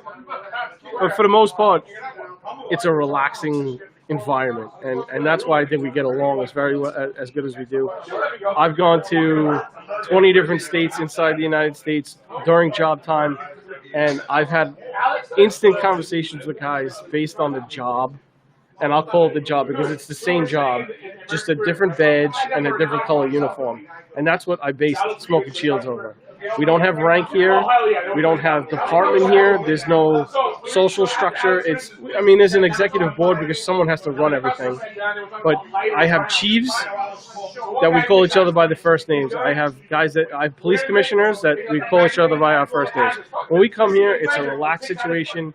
Everybody wants to have a good time. Sit back, relax, bullshit about their wives, talk about fucking stupid shit that happened at job, vent, relax, and then at the end of the night, you feel relieved. You can go home knowing that what was said to people that aren't going to judge you for it because they all have dealt with the same similar situations. And it's a really great thing to be able to find a niche like that and not exploit it, but to make it grow. Like in New York alone, we have 49 different law enforcement agencies. It doesn't matter what you are. You could be a sheriff, you could be a constable, you could be a corrections officer, trooper, FBI agent. We have federal agents of all makes and models. VA police. VA police, right, exactly. Any sworn gun-carrying police power officer can join the club, retired or active. And then we have, because we support and love our military, I didn't have the honor of serving myself, but a lot of the guys on my executive board were military personnel. Any retired you never really retire from the military, but non-active material. Once a Marine, always a Marine, absolutely. But those guys can be active members as well. Exactly. We've got plenty of guys that we work with on a daily basis sometimes. I mean, the guys at Mohawk Warrior Training. Oh yeah, Brett and Dan. Brett and Dan, you're looking at what was Brett? Green Beret? Yeah. Ish. We'll say top tier operator. And then we've got Dan, who was a Navy SEAL and a BUDS instructor. BUDS instructor. Yep. And these guys, you hang out with them, it's just regular people. Yeah. I mean, hell, I had the opportunity. We went to their facility upstate and did a tactical training course. And now here I am. I'm not law enforcement. They let me come in, and they actually put me through the same training that they do with these guys. Yep. And it was an experience, especially since in New York they frown upon civilians owning handguns. Right. I actually spent the day wearing his on-duty rig, which was fun as all hell because I had handcuffs. I was dying to handcuff somebody. They wouldn't let me. I had the whole on-duty rig, was using the abortion of a pistol that they force you guys to use. Now, if anybody who shoots guns, the NYPD issued 9mm has a 13-pound trigger pull. 13-pound trigger pull. Yeah. Yeah, and it's a 1.5 miles long. So. Yeah, it's you've got to do a long pull on that thing to pop around it. Yeah, it's insane. Okay, and it's one of those things though. I got to experience just a little fraction of what these guys should be going through in their training. And it was amazing, and they treat you some of the best guys I have. I mean, I consider a lot of the guys in Smoking Shields family. Oh yeah. Because I know if I put out a call that I need help with something, they're there hands down. Absolutely. Perfect case in point. What was it, last year when I had the issue in my basement? Oh yeah, yeah. Last year I had the sewer in my basement overflow. Okay, stopped up overflow. I had basically shit water all over the place. Okay. John came by to pick up something that I had made for him. He came by to pick it up, but he stayed and helped me clean up. So now here's a man who stayed and basically helped me clean shit out of my basement. Okay. It was a fun night. It was a fun night. It was an interesting night. Yeah, but it's one of those things. How many people can you say that you have in your life that would do that for you? Okay, I've got family that wouldn't do that for you. Yeah, me too. Okay, so it's one of those things. When I say these guys are family, I mean it. Okay, when I call these guys brother, I mean, Freddie came by last Friday, 2 Fridays ago, after working a whole entire day, just to stop by the house, and I was framing a new roof on the back room of my house, and he was up on a ladder handing me 16-foot long 2x12s after working a full tour. Just because he wanted to help. It's one of those things. These are the kind of guys that you meet, not only through Smoking Shields, but just through the cigar industry. I mean, I've got plenty of guys that are in the guerrillas that I consider family, that I know will go out of their way to help me if I need help. And it's amazing. It's a brotherhood, is what it is. And I don't use that word lightly, and that's the one thing. It's the fact that these guys in Smoking Shields allow me to be a member, considering the fact that we're honored that you're a member. But still, it's one of those things. I know there are probably some guys that don't appreciate it. Fuck them. But yeah, fuck them. But still, it's one of those things where when I'm there, I don't judge anybody. They want to tell me shit that went on at the job. I listen. A lot of times I laugh. Yeah. Oh yeah. Yeah. You gotta laugh because if you don't laugh, you're crying. Yeah. And it's one of those things. I mean, I had one point at the cigar dinner last year or the year before that Hammer from Florida came in. Yeah, the year before. Yeah. 2 years ago at our annual dinner, Mark Hamill, who used to be chief of police for Tampa. He's also the president for Smoking Shields down in Florida. Was up here at the meeting, and up here at the dinner, and he's talking to me, and then he's like, and he thought I was a cop. And at one point he's like, "Did you serve with so and so?" I'm like, "Nope." "How about so and so?" "Nope." And he's like, "You sure?" I'm like, "I never served." And he was like, "You really?" And I'm like, "Yeah, really." And he's like, "Oh shit."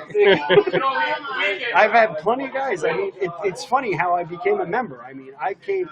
Carmelo, in the group, if you're in any of the groups, you know Carmelo, invited me to a bunch of meetings with him. I came to the first meeting. I enjoyed the hell out of it. I started coming every month. That year at Cigar Fest, this guy comes up to the Espinosa booth. I'm working the Espinosa booth for Eric, and he starts introducing me as if I was a member. I get home from Pennsylvania that year, and I go to my wife, "I think I need to apply to become a member." She goes, "Why?" I go, "Because John was introducing me like I'm a member." And she's like, "Yeah, I think we should ready to do now." We inducted him. I didn't have a choice. Thank you, Freddie. I definitely did not have a choice. But it's one of those things. Once we get HQ up and running and open. Oh yeah, I want to do a live show like this we'll, from we'll there. We'll do a live show from there. Definitely. We'll also, when we do any of the events there, I'll be putting out invites to the gorillas. Any of you guys want to come and check the place out and hang out, you're more than welcome to come, hang out, have a good time, and see what it's all about. It's one of those things. A lot of people have bad notations and bad ideas about law enforcement, but they've never taken the time to actually get to know anyone. And when it comes down to it, they're just regular people doing a rough job that just because you don't have the balls to do that job does not mean you should think differently of these people for doing that job. They've got a thankless job. I mean, no matter what they do, somebody always finds what they did wrong. And I always get a kick out of it when I see people talking about how they do stuff differently. I literally had a guy seriously say that, why do you shoot a guy with a knife? Why don't you just shoot the knife out of his hand? And I'm like, what this ain't TV. This ain't TV. Now here's somebody who probably can't hit the broadside of a barn with a shotgun. Probably never held a gun before. But they're saying you should shoot the gun out of their hand. Okay, no. Don't judge what you don't know. Unless you've walked a mile in someone's shoes, you should not pass judgment on that person. I have a sign above my desk that says, in order for you to tell me how to do my job, you must once have done my job. Right. And that's it's the only way anyone in a military law enforcement background can ever respect a conversation that's going on when criticism is being sent towards you. If you walk the mile in my shoes, then I'll sit there and I'll listen to you. You might not agree with what I did, and we can disagree and still be friends, which is that's the problem with this world right now. What's going on? People can't disagree and remain friends. That's the problem. You know what? You have a political view, I have a political view. Does that mean that we can't not have a friendship based not on our political views? Since when did we all become fucking Rush Limbaugh and have to fucking speak about politics all day long? I'd rather just light up a cigar, and I'm not a sports guy. You're not a sports guy. I'd rather light up a cigar and talk about what the hell happened in my day-to-day life. Yep. What happened at work? What happened with the wife? What kind of projects are we working on? We're both woodworkers. That's another bond that we have. We both work with our hands a lot. He's a computer fucking genius. I mean, he just put all this shit together, but oh yeah, you gotta show it. This is amazing. This is absolutely amazing. I mean, look at this. I mean, he did this. This is amazing. Yeah, no, it's one of those things where you used to be able to have a conversation with people and disagree and debate it and talk about it civilly. And that's the problem anymore. Too many people have the attitude where if you don't agree with me, you're against me. Right. Well, I could agree with you and not be against you. There's nothing wrong with that. I see a big problem in technology, and I love technology. Don't get me wrong. It needs to be there. Things need to be easier, but everyone having an opinion sitting in their living room behind a keyboard. When I said something stupid when I was a teenager to someone who didn't like that, you got punched in the fucking mouth. Exactly. And you didn't say something stupid to that guy again. The problem with the keyboards is you could say something stupid all day long and never get punched in the mouth. Exactly. Then you go meet guys like me out on the street and you say something stupid to me and you get punched in the fucking mouth. And they don't understand. Well, what did I get punched for? Because you said something fucking stupid. That's what it comes down to. I mean, hey, that's what we got to do. We got to start doing protests. Bring back the punch in the mouth. Bring back people getting punched in the mouth. And even then, it used to be back in the day, you got into an argument with somebody. If it did come to blows, you fought it out, you shook hands afterwards, and you moved on your way. There was a winner and a loser. Nobody called the fucking cops. Nobody called the cops. And I'm a cop, and I don't want to get called to that shit. Exactly. Now it's like even if somebody deserves and you've got all the right in the world to just give them that smack in the mouth, you can't because they want you to. They want you to because then they're going to call the cops and ruin your life. And they don't even want you arrested. They want to sue you. Yeah. Everything is monetary. Everything is money. Oh, I'm going to sue you. I'm going to sue you. I'm going to sue you. Get the fuck out of here. You're going to sue me. Yes. That's another problem with the way the world works. Everybody wants too much litigation. Yeah. Fucking lawyers. The lawyers are the worst. That's it. What's 1,000 lawyers in the bottom of the ocean? a good start. Exactly. Exactly. Exactly. Oh man, but yeah, I mean, and this is the perfect example of the shit that goes on when we do events at a lounge. Okay, you've got guys from brand owners to Ray is a construction worker. Yeah, he works for Conhead, driving a backhoe, digging holes. Okay, We even got firemen here. yeah, we've got firemen. We do let some firemen in. Okay, and then a few of them. A few. Okay, and you've got guys who are active law enforcement, guys who are retired military. And we all get along. There's plenty of times we get into discussions and we disagree. Of course. But the difference is we disagree and we move on. Okay? You're But entitled to your there's opinion. respect for each other. Exactly. And That's even the though point. there's a disagreement, you respect that guy's opinion because you respect the person. Exactly. It's not based on his. You can't have a friendship with someone and not disagree with them. I'm sorry, it's impossible. Exactly. Just like you and your wife never always get along. Anybody who says they've never argued with their wife is They're lying out fucking their ass. lying out of their absolutely lying out of their ass. Exactly. And that's the whole thing. It's just a matter of people need to learn how to actually relate without automatically going to name calling. Just because I disagree with you doesn't mean I'm wrong. Doesn't mean you're wrong. Just means we disagree. Okay? My view on it is different than your view on it. And that's it. That's what it comes down to. I'm entitled to my opinion as much as you are. But why is it that I let you have your opinion, but if I voice my opinion, I'm a bad guy. And a racist. And a racist. True story. Oh, I've been called that more in the last 3 weeks than probably my entire adult career. I've been called that more in the last 3 weeks than my whole life. Yeah. Yeah. I mean, here I am. I grew up in the Bronx. I grew up in a multiracial neighborhood. I went to school, and if you're familiar with the Bronx, you know I went to school in the middle of Eden Wall projects. Okay, so here I was, a little high school-age Catholic schoolboy, going to school, taking the public bus into Eden Wall projects every day. Okay, I never had a problem. I made friends with the guys hanging out on the corner. Why? Because I respected them, they respected me. Right. I don't care about the color of your skin. I don't see that. I see another human being. Okay? I don't see races. Because in all honesty, when it comes down to it, we're all the same. We're all human beings. Just a matter of where you're from. I'm not racist. I hate everyone. I hate assholes. I don't hate you because of the color of your skin, race, color, creed, sexual orientation, religion. I hate you because you're a fucking asshole. If you treat me with respect, I'm going to treat you with respect. Period. End of subject. Exactly. Even out on the street, me being a cop and you being a drug dealer, if you treated me with respect, and I didn't have to fucking put cuffs on you, well, maybe I looked the other way once or twice. Now, here's the thing. I know guys he's partnered with. One of his partners is a dark-skinned Egyptian who's a Muslim. Yep. Taught me a lot about the Muslim religion. They would both give their life for each other. He's held my life in his hands and I've held his in mine. So how could you call a man a racist who's lived his life that way? You do. We've it been partners for almost 20 years. You do that. Why? Because you don't know his life, but you also don't want to know his life. So how do you justify that? The problem with people who have been calling us racist Mm-hmm.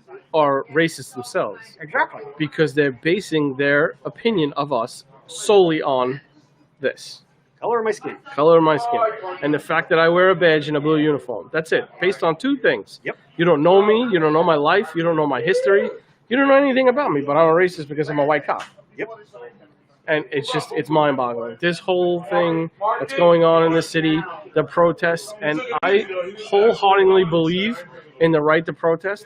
As a cop, I've been part of 4 protests as a police officer, 2 with the PVA, 2 with the DEA. We marched on City Hall for contract reasons. We set our piece, we carried our signs, we cleaned up after ourselves, and we went home. Once someone starts throwing bricks, it's not a protest, it's a riot. Exactly. And you start injuring innocent people or starting to block sidewalks and stop people from going to work, it's no longer a protest. Protest by getting your voice heard in a positive manner, and no one was ever going to fault you for that. Mm-hmm. No, I spun this woman's head we were down in City Hall, down by City Hall, and she was like, "Well, you know, you don't want us out here." I go, "I never said I don't want you out here. You're out here saying your piece, having your voice. That's your You have right your in this God-given right, and welcome to America. Thank you. And she's like, well, what do you mean? I go, I'm not bothered by this. Truth be told, I'm getting paid overtime to stand here. So if you want to put money in my pocket, by all means, protest all you want. But don't throw a brick at me, because when you throw a brick at me, then I'm going to hit you harder with something just as equally hard. You young puppy, you. Unfortunately, the youth of this nation was brought up in the participation trophy fucking world where everybody is special. No, I'm sorry, you're not special. If you're special, you're special. And there's two versions of special. I actually saw a meme that covers this person perfectly. We grew up in the generation where when we did wrong, we caught a smack to the back of the head. Right. Okay? We got our ass kicked if we did the wrong thing. Okay? The kids today are the same kids that were in the timeout generation. Oh, go stand in the corner, it's timeout. Okay. What the hell what the hell's that gonna do? This is what that causes, because now these kids don't have any real ramification to what they do. Okay? And the politicians make it no better, and what are you going to do? There's nothing you can do about it. That's the problem with bail reform. Yeah. Don't get me wrong. The bail system, the way it was set up, was fucked up. It just was fucked up. They did these minimum bails for drug cases, and that was formed back in the 80s when crack cocaine was prevalent, and it just stuck. They needed to fix it, but to reform it completely where it goes away, there's no ramifications. When you get arrested, you walk in the front door, you walk out the back door. You're not going to jail. You're not going to see a judge for months on end. What's to stop these people from, and when I say people, I mean criminals. So don't get anything twisted on here.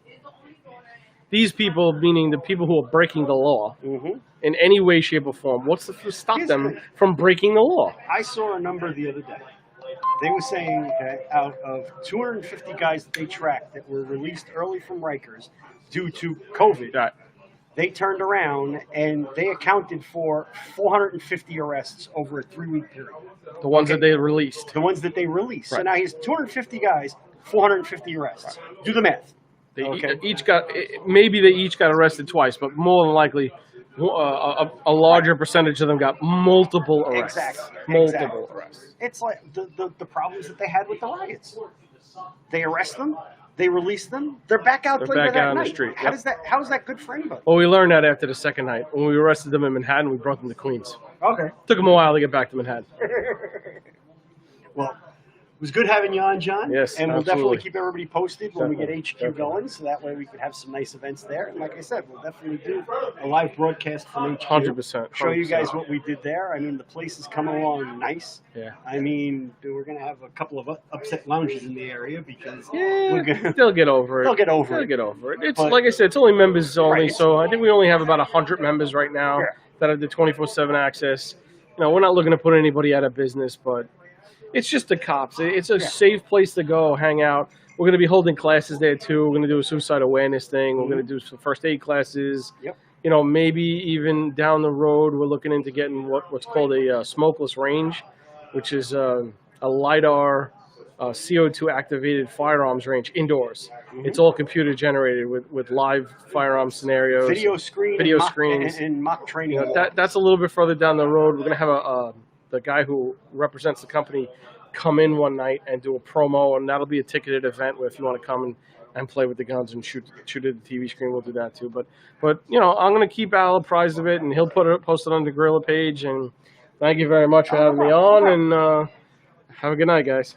No problem. Is Bill still over there? Yeah. I'll let him come do his CRA. Okay. Okay, hold on one second, guys. I'm going to try and get Bill Ragone on here. Bill Ragone is actually our local rep for the CRA, so he's going to be able to go a little bit more into what they're doing currently to actually help us retain and correct the bullshit, retain our rights and correct the bullshit that they're pushing through the FDA to limit what can and cannot be done with premium cigars.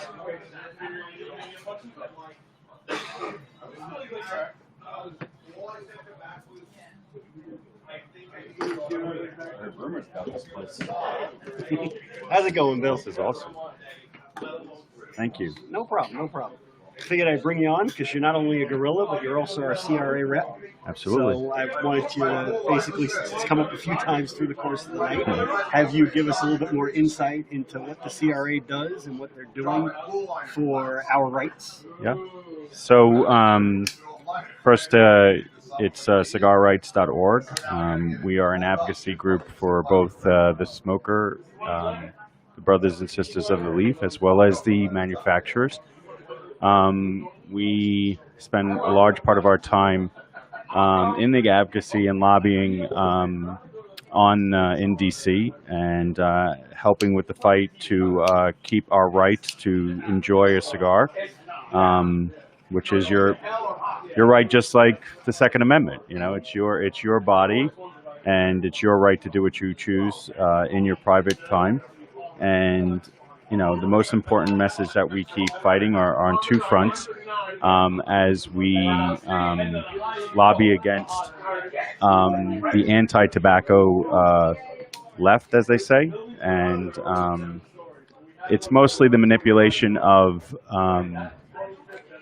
the premonition that tobacco, premium cigar tobaccos exclusively, are one, prejudicial to your health, and two, somehow are targeted to people who are under 21. Both couldn't be further from the truth, but yet there's enough left anti-tobacco information out there due to cigarettes that demonizes the premium tobacco cigar and cigar industry. But this is basically one leaf tobacco, and even now the FDA had to concede to the reality that on the health side of premium cigars, that 2 cigars a day are not prejudicial to your health. I'm a retired dentist who went to medical school and dental school in the Dominican Republic, which is a tobacco country, as we all know, and did a level 1 trauma residency out in Ohio, which is a high tobacco Midwest state. And still to this day, in the extent of my career, I never had seen a oral cancer specifically related to a premium tobacco cigar. Now, this is excluding machine cigars, this is excluding infused cigars, but essentially that's what we all smoke is, on the majority side, is a premium tobacco cigar. And with that, there are other industry doctors out there like Dr. Gabby Caffey, who has the BCAA, which is the Boutique Cigar Industry Association, as well as being a podiatry surgeon, physician, and Dr. Oscar Rodriguez, as well as some other doctors who, again, we all looked deep into the what we call literature review, and we started seeing patterns of the populace of patients who were being used to study and demonize tobacco. And the general consensus in the lit review was that most, if not all, of those patient population that they studied were cigarette smokers who occasionally smoked cigars, and they weren't categorically saying that they were smoking premium cigars. They were smoking machine cigars, infused cigars, and it didn't cover anything. So it skewed the whole data that was being used against us in the FDA. So essentially now, fast forward to that side of the industry being brought to the forefront and saying, hey, this is a premium tobacco. It comes from one tobacco leaf in 3 different ways, and a wrapper, binder, filler. And we have to bring that to the light, and then get other politicians and get them on board to understand what we were doing, not only on a health side, but a economic way. Because essentially, what Glenn Loop, who is the director of the CRA, the Cigar Rights of America in Washington, D.C., does phenomenally as a fantastic lobbyist, a very well-educated man, very well-connected in the Beltway, knows how to talk to both sides without being egregious. He's a Shakespearean type of guy when he talks, and fights for our rights and makes proper connections. But he was instrumental in bringing up the fact that, this is a global issue now, as much as it is an issue in the United States for our rights to smoke. This affects anything that you do in the United States will affect the commerce globally in the farms out in Nicaragua, Honduras, Ecuador, everywhere in the world that has tobacco, and essentially they started coming to realize the economic impact that they were causing by this as well. So, you know what CRA does in its most important fashion is to lobby the right to smoke cigars, keep the industry going, fight for our rights. It is very centric to our rights first, and the cigar is really just, you know, it's a special purpose vehicle as to what is being infringed upon. So with cigarrights.org, cigarrights.org, what we do is we create a template that you can either sign, because signatures are the most important thing, and most people don't realize that it takes literally 100,000 to 300,000 to make a movement in a house or a bill to help us in our rights. So essentially what CRA does is it creates a fantastic communication with all the smokers in the United States and abroad, and we educate them, and then what we want to do is actually get their signatures. So we're linked up to each state, not only on a federal level, but on what's going on in the states, because as Al and I know here in New York, it's very anti-tobacco, and one of the biggest ways that they fight us is by increasing taxes, and now we're coming up to another increase of taxes on top of everything else. But for the most part, we create the dialogue on a template that you can pretty much go and put in your zip code, and you'll see pop up automatically what bill is on the road for the state or the federal, and then we ask you to sign it because the signatures are most important. We also open it up to your own expression because you have that freedom of speech, and you can create your own template and say, this is why I believe I support CRA. And as much as we want memberships in the United States, and we do push for that because it's obviously, you know, strength and unity, what's most important is really just getting that signature, helping us to fight that, because it is a grassroots company, you know, not a company, an organization, because we're not funded by anybody but donations and in the industry helping us to protect their rights to stay involved in commerce. So it's very intricate, but for the most part, we make it very easy, and we have this whole cohesiveness. Now, we have changes coming. Glenn Loop is stepping down in November 4th, the day of the election, after the day of the election.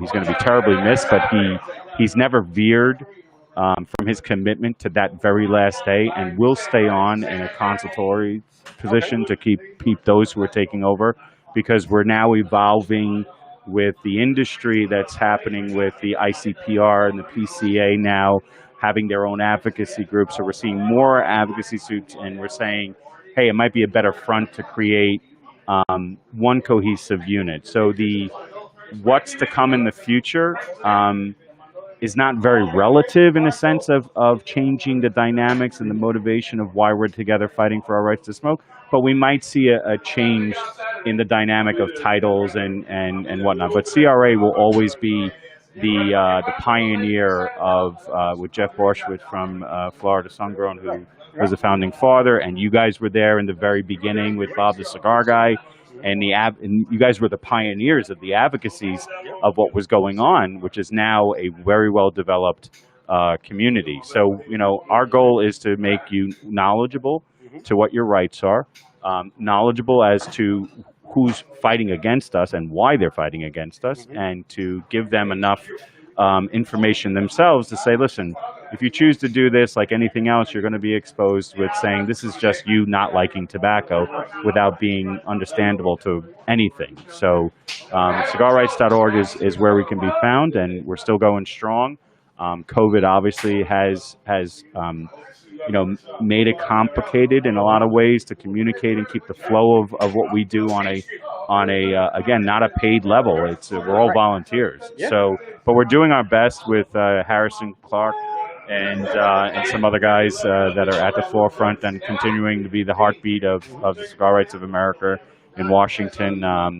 And again, we always look to see your if you want to become an ambassador, I absolutely encourage that. We've had some guys like Barry Argento down in Mississippi become one, Chris Haskell in Ohio. You know, we created our own ambassador network of you know, seeking more people to get involved on a higher level where they're more going to brick and mortars, and they're not afraid to go up and shake everybody's hand and say, we are the CRA. We'd love your support, and then we do our best to. We have cigar line. We don't have a cigar line, but we have manufacturers that give us cigars that we band with CRAs, and then we run promotionals where if you join for a year or 2 years. Yeah. Well, no, you can keep talking. As soon as he's done there, I gotta keep talking. So it's very important for people to get involved. It never stops the fight that we're going to have, because it's the policy of the left to completely take this right, control it like anything else, and it's really not. We don't make it about left versus right as much as it is, and it's base. But for the most part, ours is a messaging center, an awareness center to keep people focused on what's important, as it is your right to enjoy cigars accordingly. So I'm smoking right now a Protocol Lancero. I know we had Juan Cancel and Keith Cathan on earlier. It's a fantastic cigar. The whole line it's made by La Zona, Eric Espinoza. It's also sold here at Harry's Havana, and we're looking forward to, the CRA is looking forward to being a part of the Protocol Pool event on August 1st in New Jersey. Tickets are still available. You can go to protocol.com and purchase your ticket now while they're still there.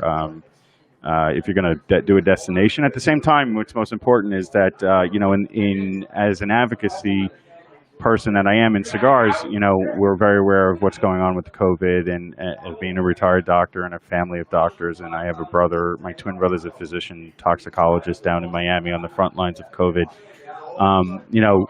Protocol is doing a fantastic job of making it, very compliant, not only to the state, but on the national level. And they've created a fantastic communication tool, which is 3 bands. One will be a green, yellow, and red. Obviously, green will be open to your, it's your choice, your body. You want to hug somebody, fist bump somebody, and get in your space. That's your prerogative. If it's yellow, it's kind of like, respect my boundaries. I'm not so much into the hugging and kissing and saying hello. And then there's red, which is basically like, 6 feet, please. I'm here. I want to hang out with you guys responsibly, smoke cigars, and enjoy myself. And I applaud, as a medically educated person, I employ, I'm so happy that they actually did that, and they took that to heart. And that's something that you want in a cigar company, where they're not just there to sell you a cigar. They're there to create a platform of cohesiveness between brothers and sisters of the leaf. I have a company called Global Leaf Cigars, and it's an event coordination company here for first responders in New York. And our model is one leaf, one lifestyle, because essentially that's it. And what we've noticed is that in the cigar industry, cigar smoking transcends all social barriers, in the sense of being on the left or being on the right. And what it also does is it creates dialogue.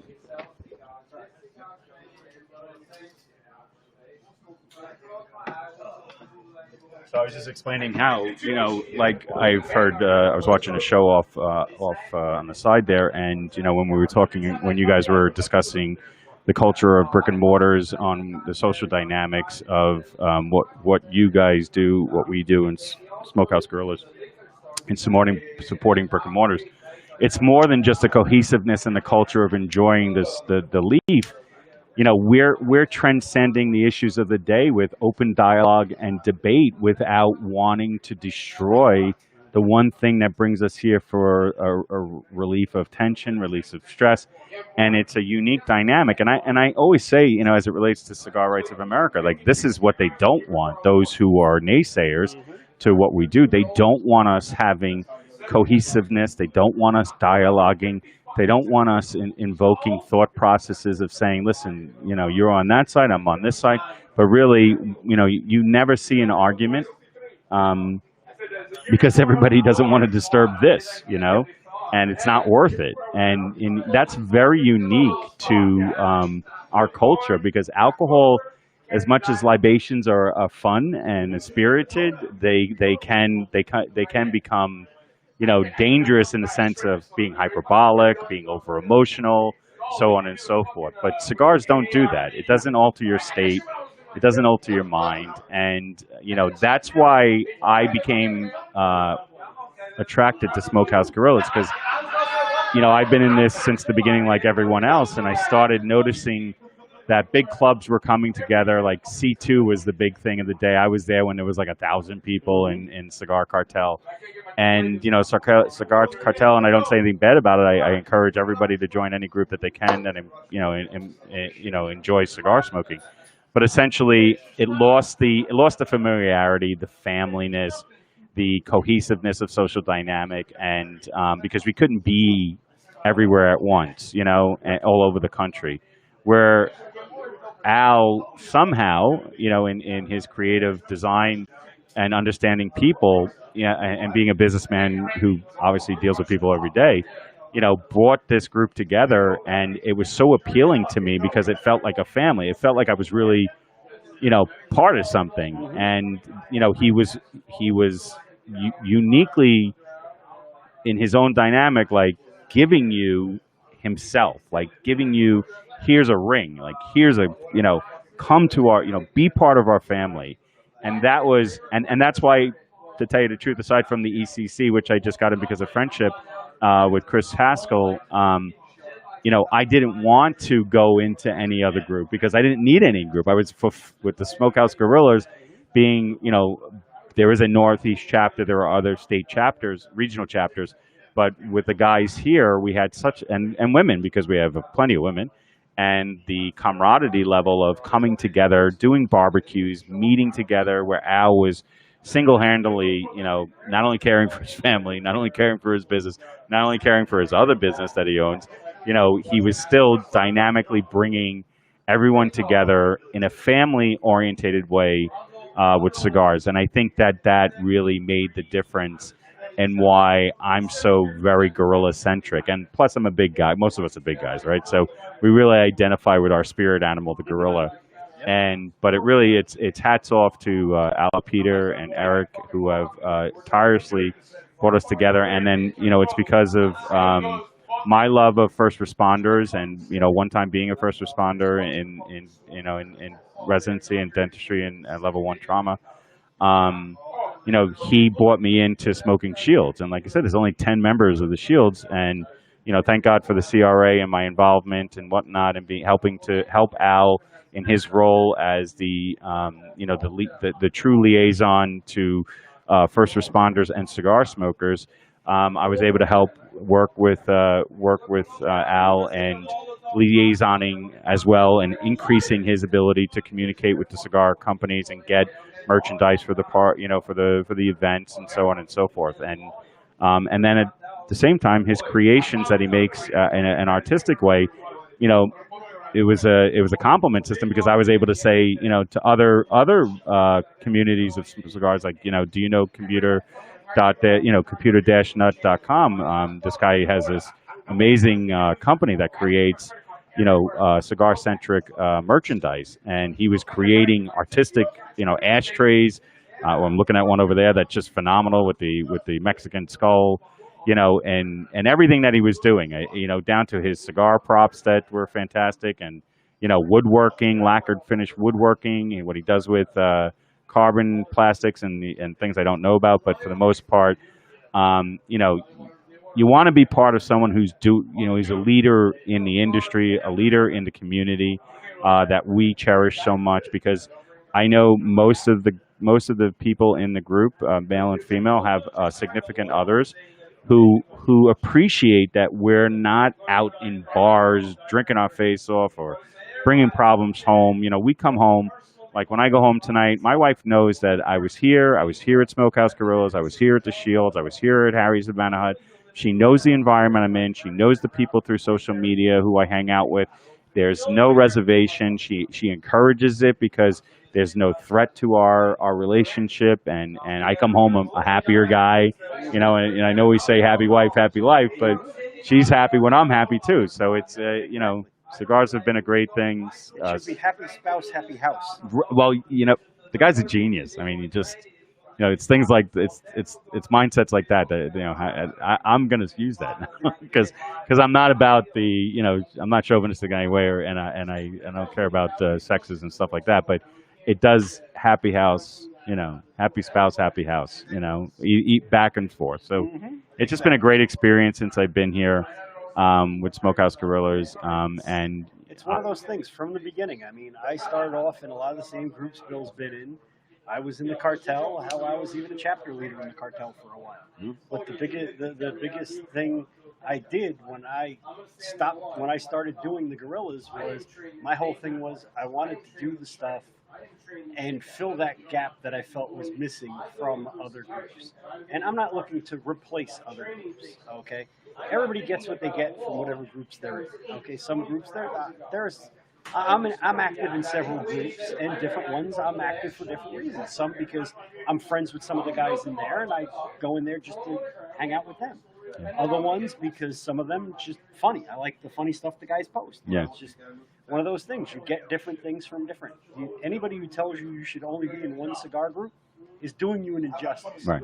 Because there's so much out there. It's the same thing with cigars. There's so many cigars out there. People will say, oh, well, I only smoke Cabo, or I only smoke Patron, or I only smoke Drew Estates. Right. All good cigars in their own right. But what are you missing out on by not opening up and trying those other cigars? Yeah. Okay? There's plenty of times, I mean, when I first started, when I got into the Drew Estates, I was all about the Drew Estates. But then when friends in the groups said, hey, you should try this, hey, you should try that, and I started trying other stuff, I was like, oh, shit, what the hell else am I missing out on? I tell everybody, everybody's like, well, what should I smoke? Well, it depends. What you smoke depends on what you like, Yeah. okay? And you don't know what you like until you try it. That's right. Okay, that's the whole thing.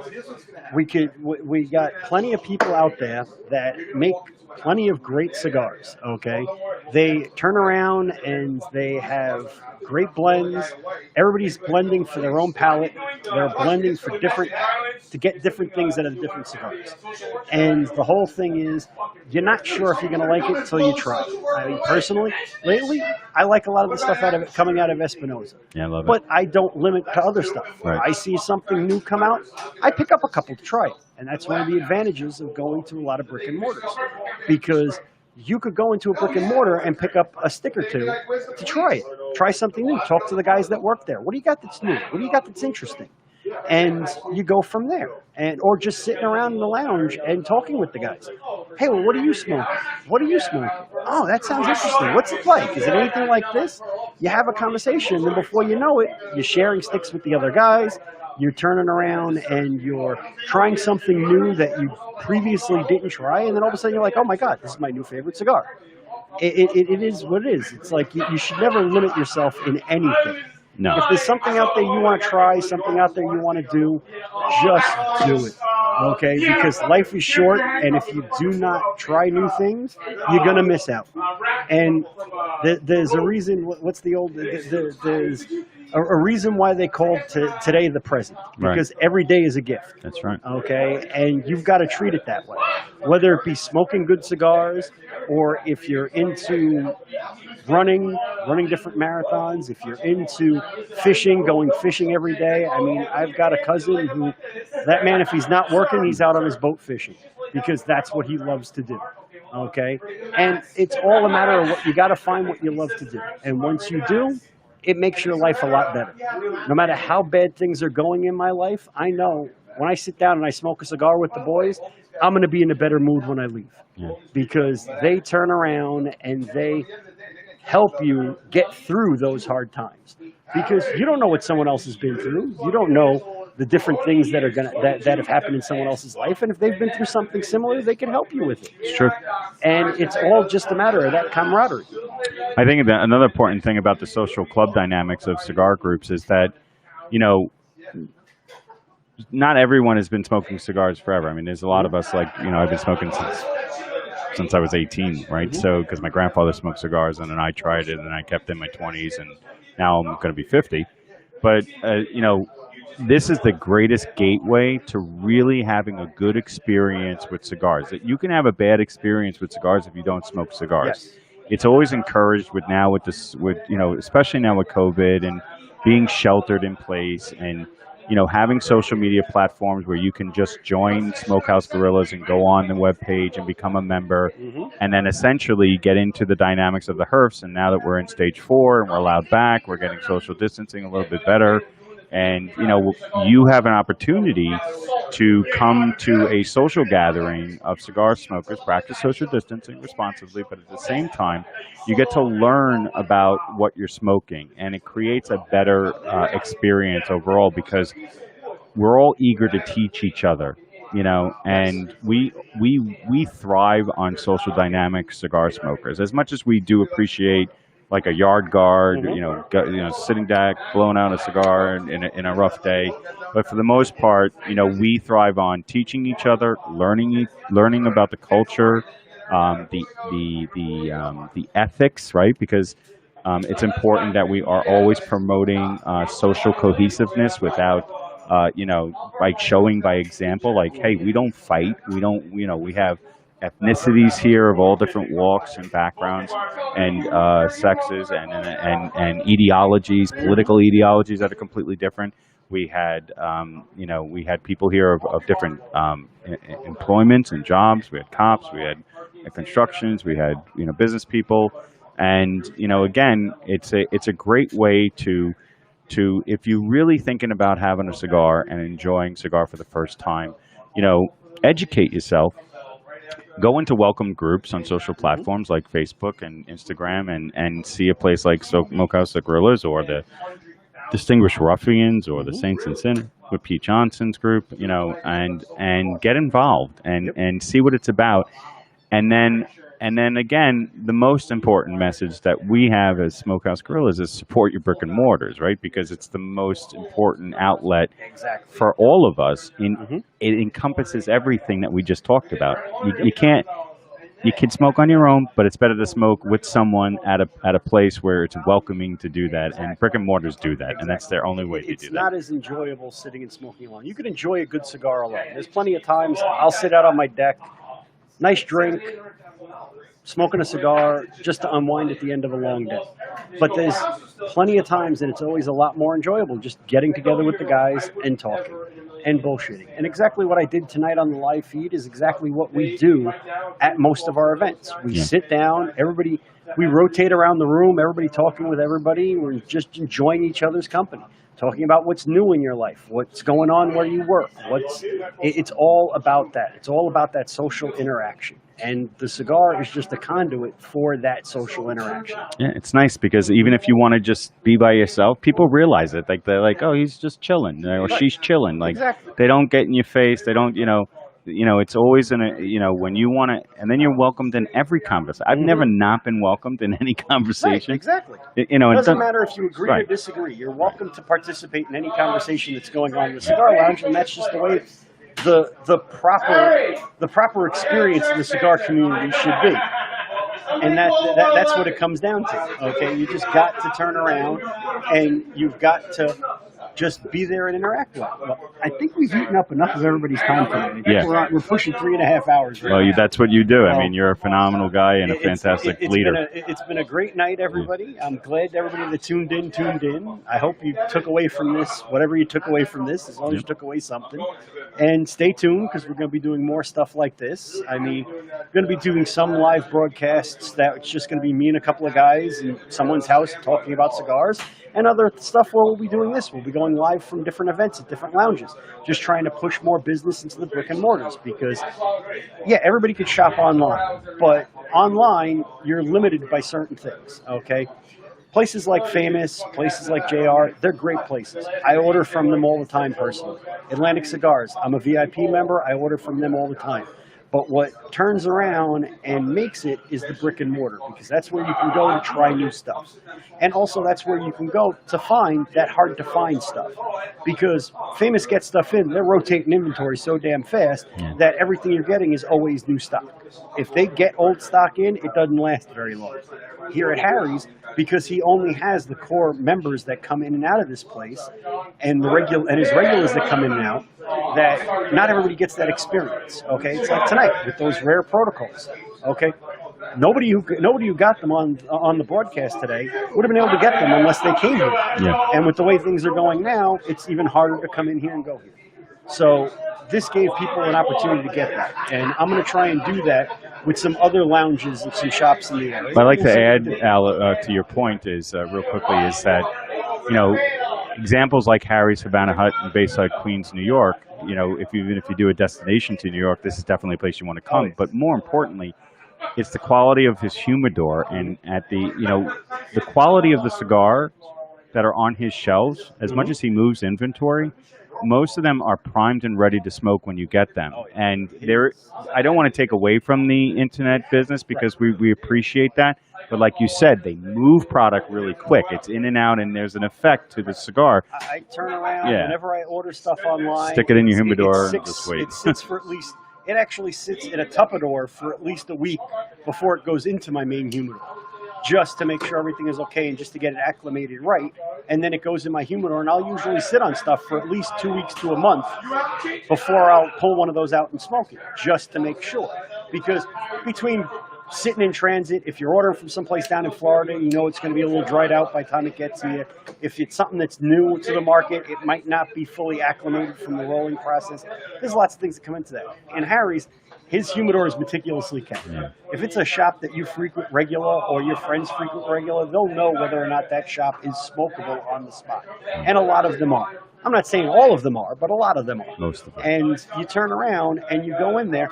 I know I come to Harry's, anything I pull out of his humidor is ready to smoke right now, and it's going to be good. Going to be good. Because he keeps it, technically, it's his personal collection. It's like you're shopping in his personal humidor. Right. And that's the way a good shop is.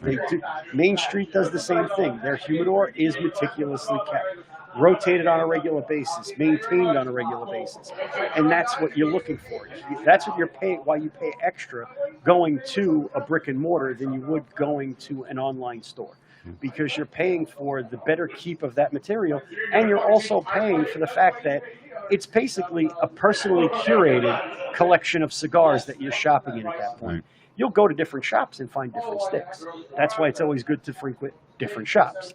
Because you'll have some shops that specialize in Espinosa, some that specialize in Drew Estate, some that specialize in just boutique. And you'll go there and you'll see stuff and find stuff that you wouldn't be able to find anywhere else. And a lot of times you can't turn around and get something that's new to the market.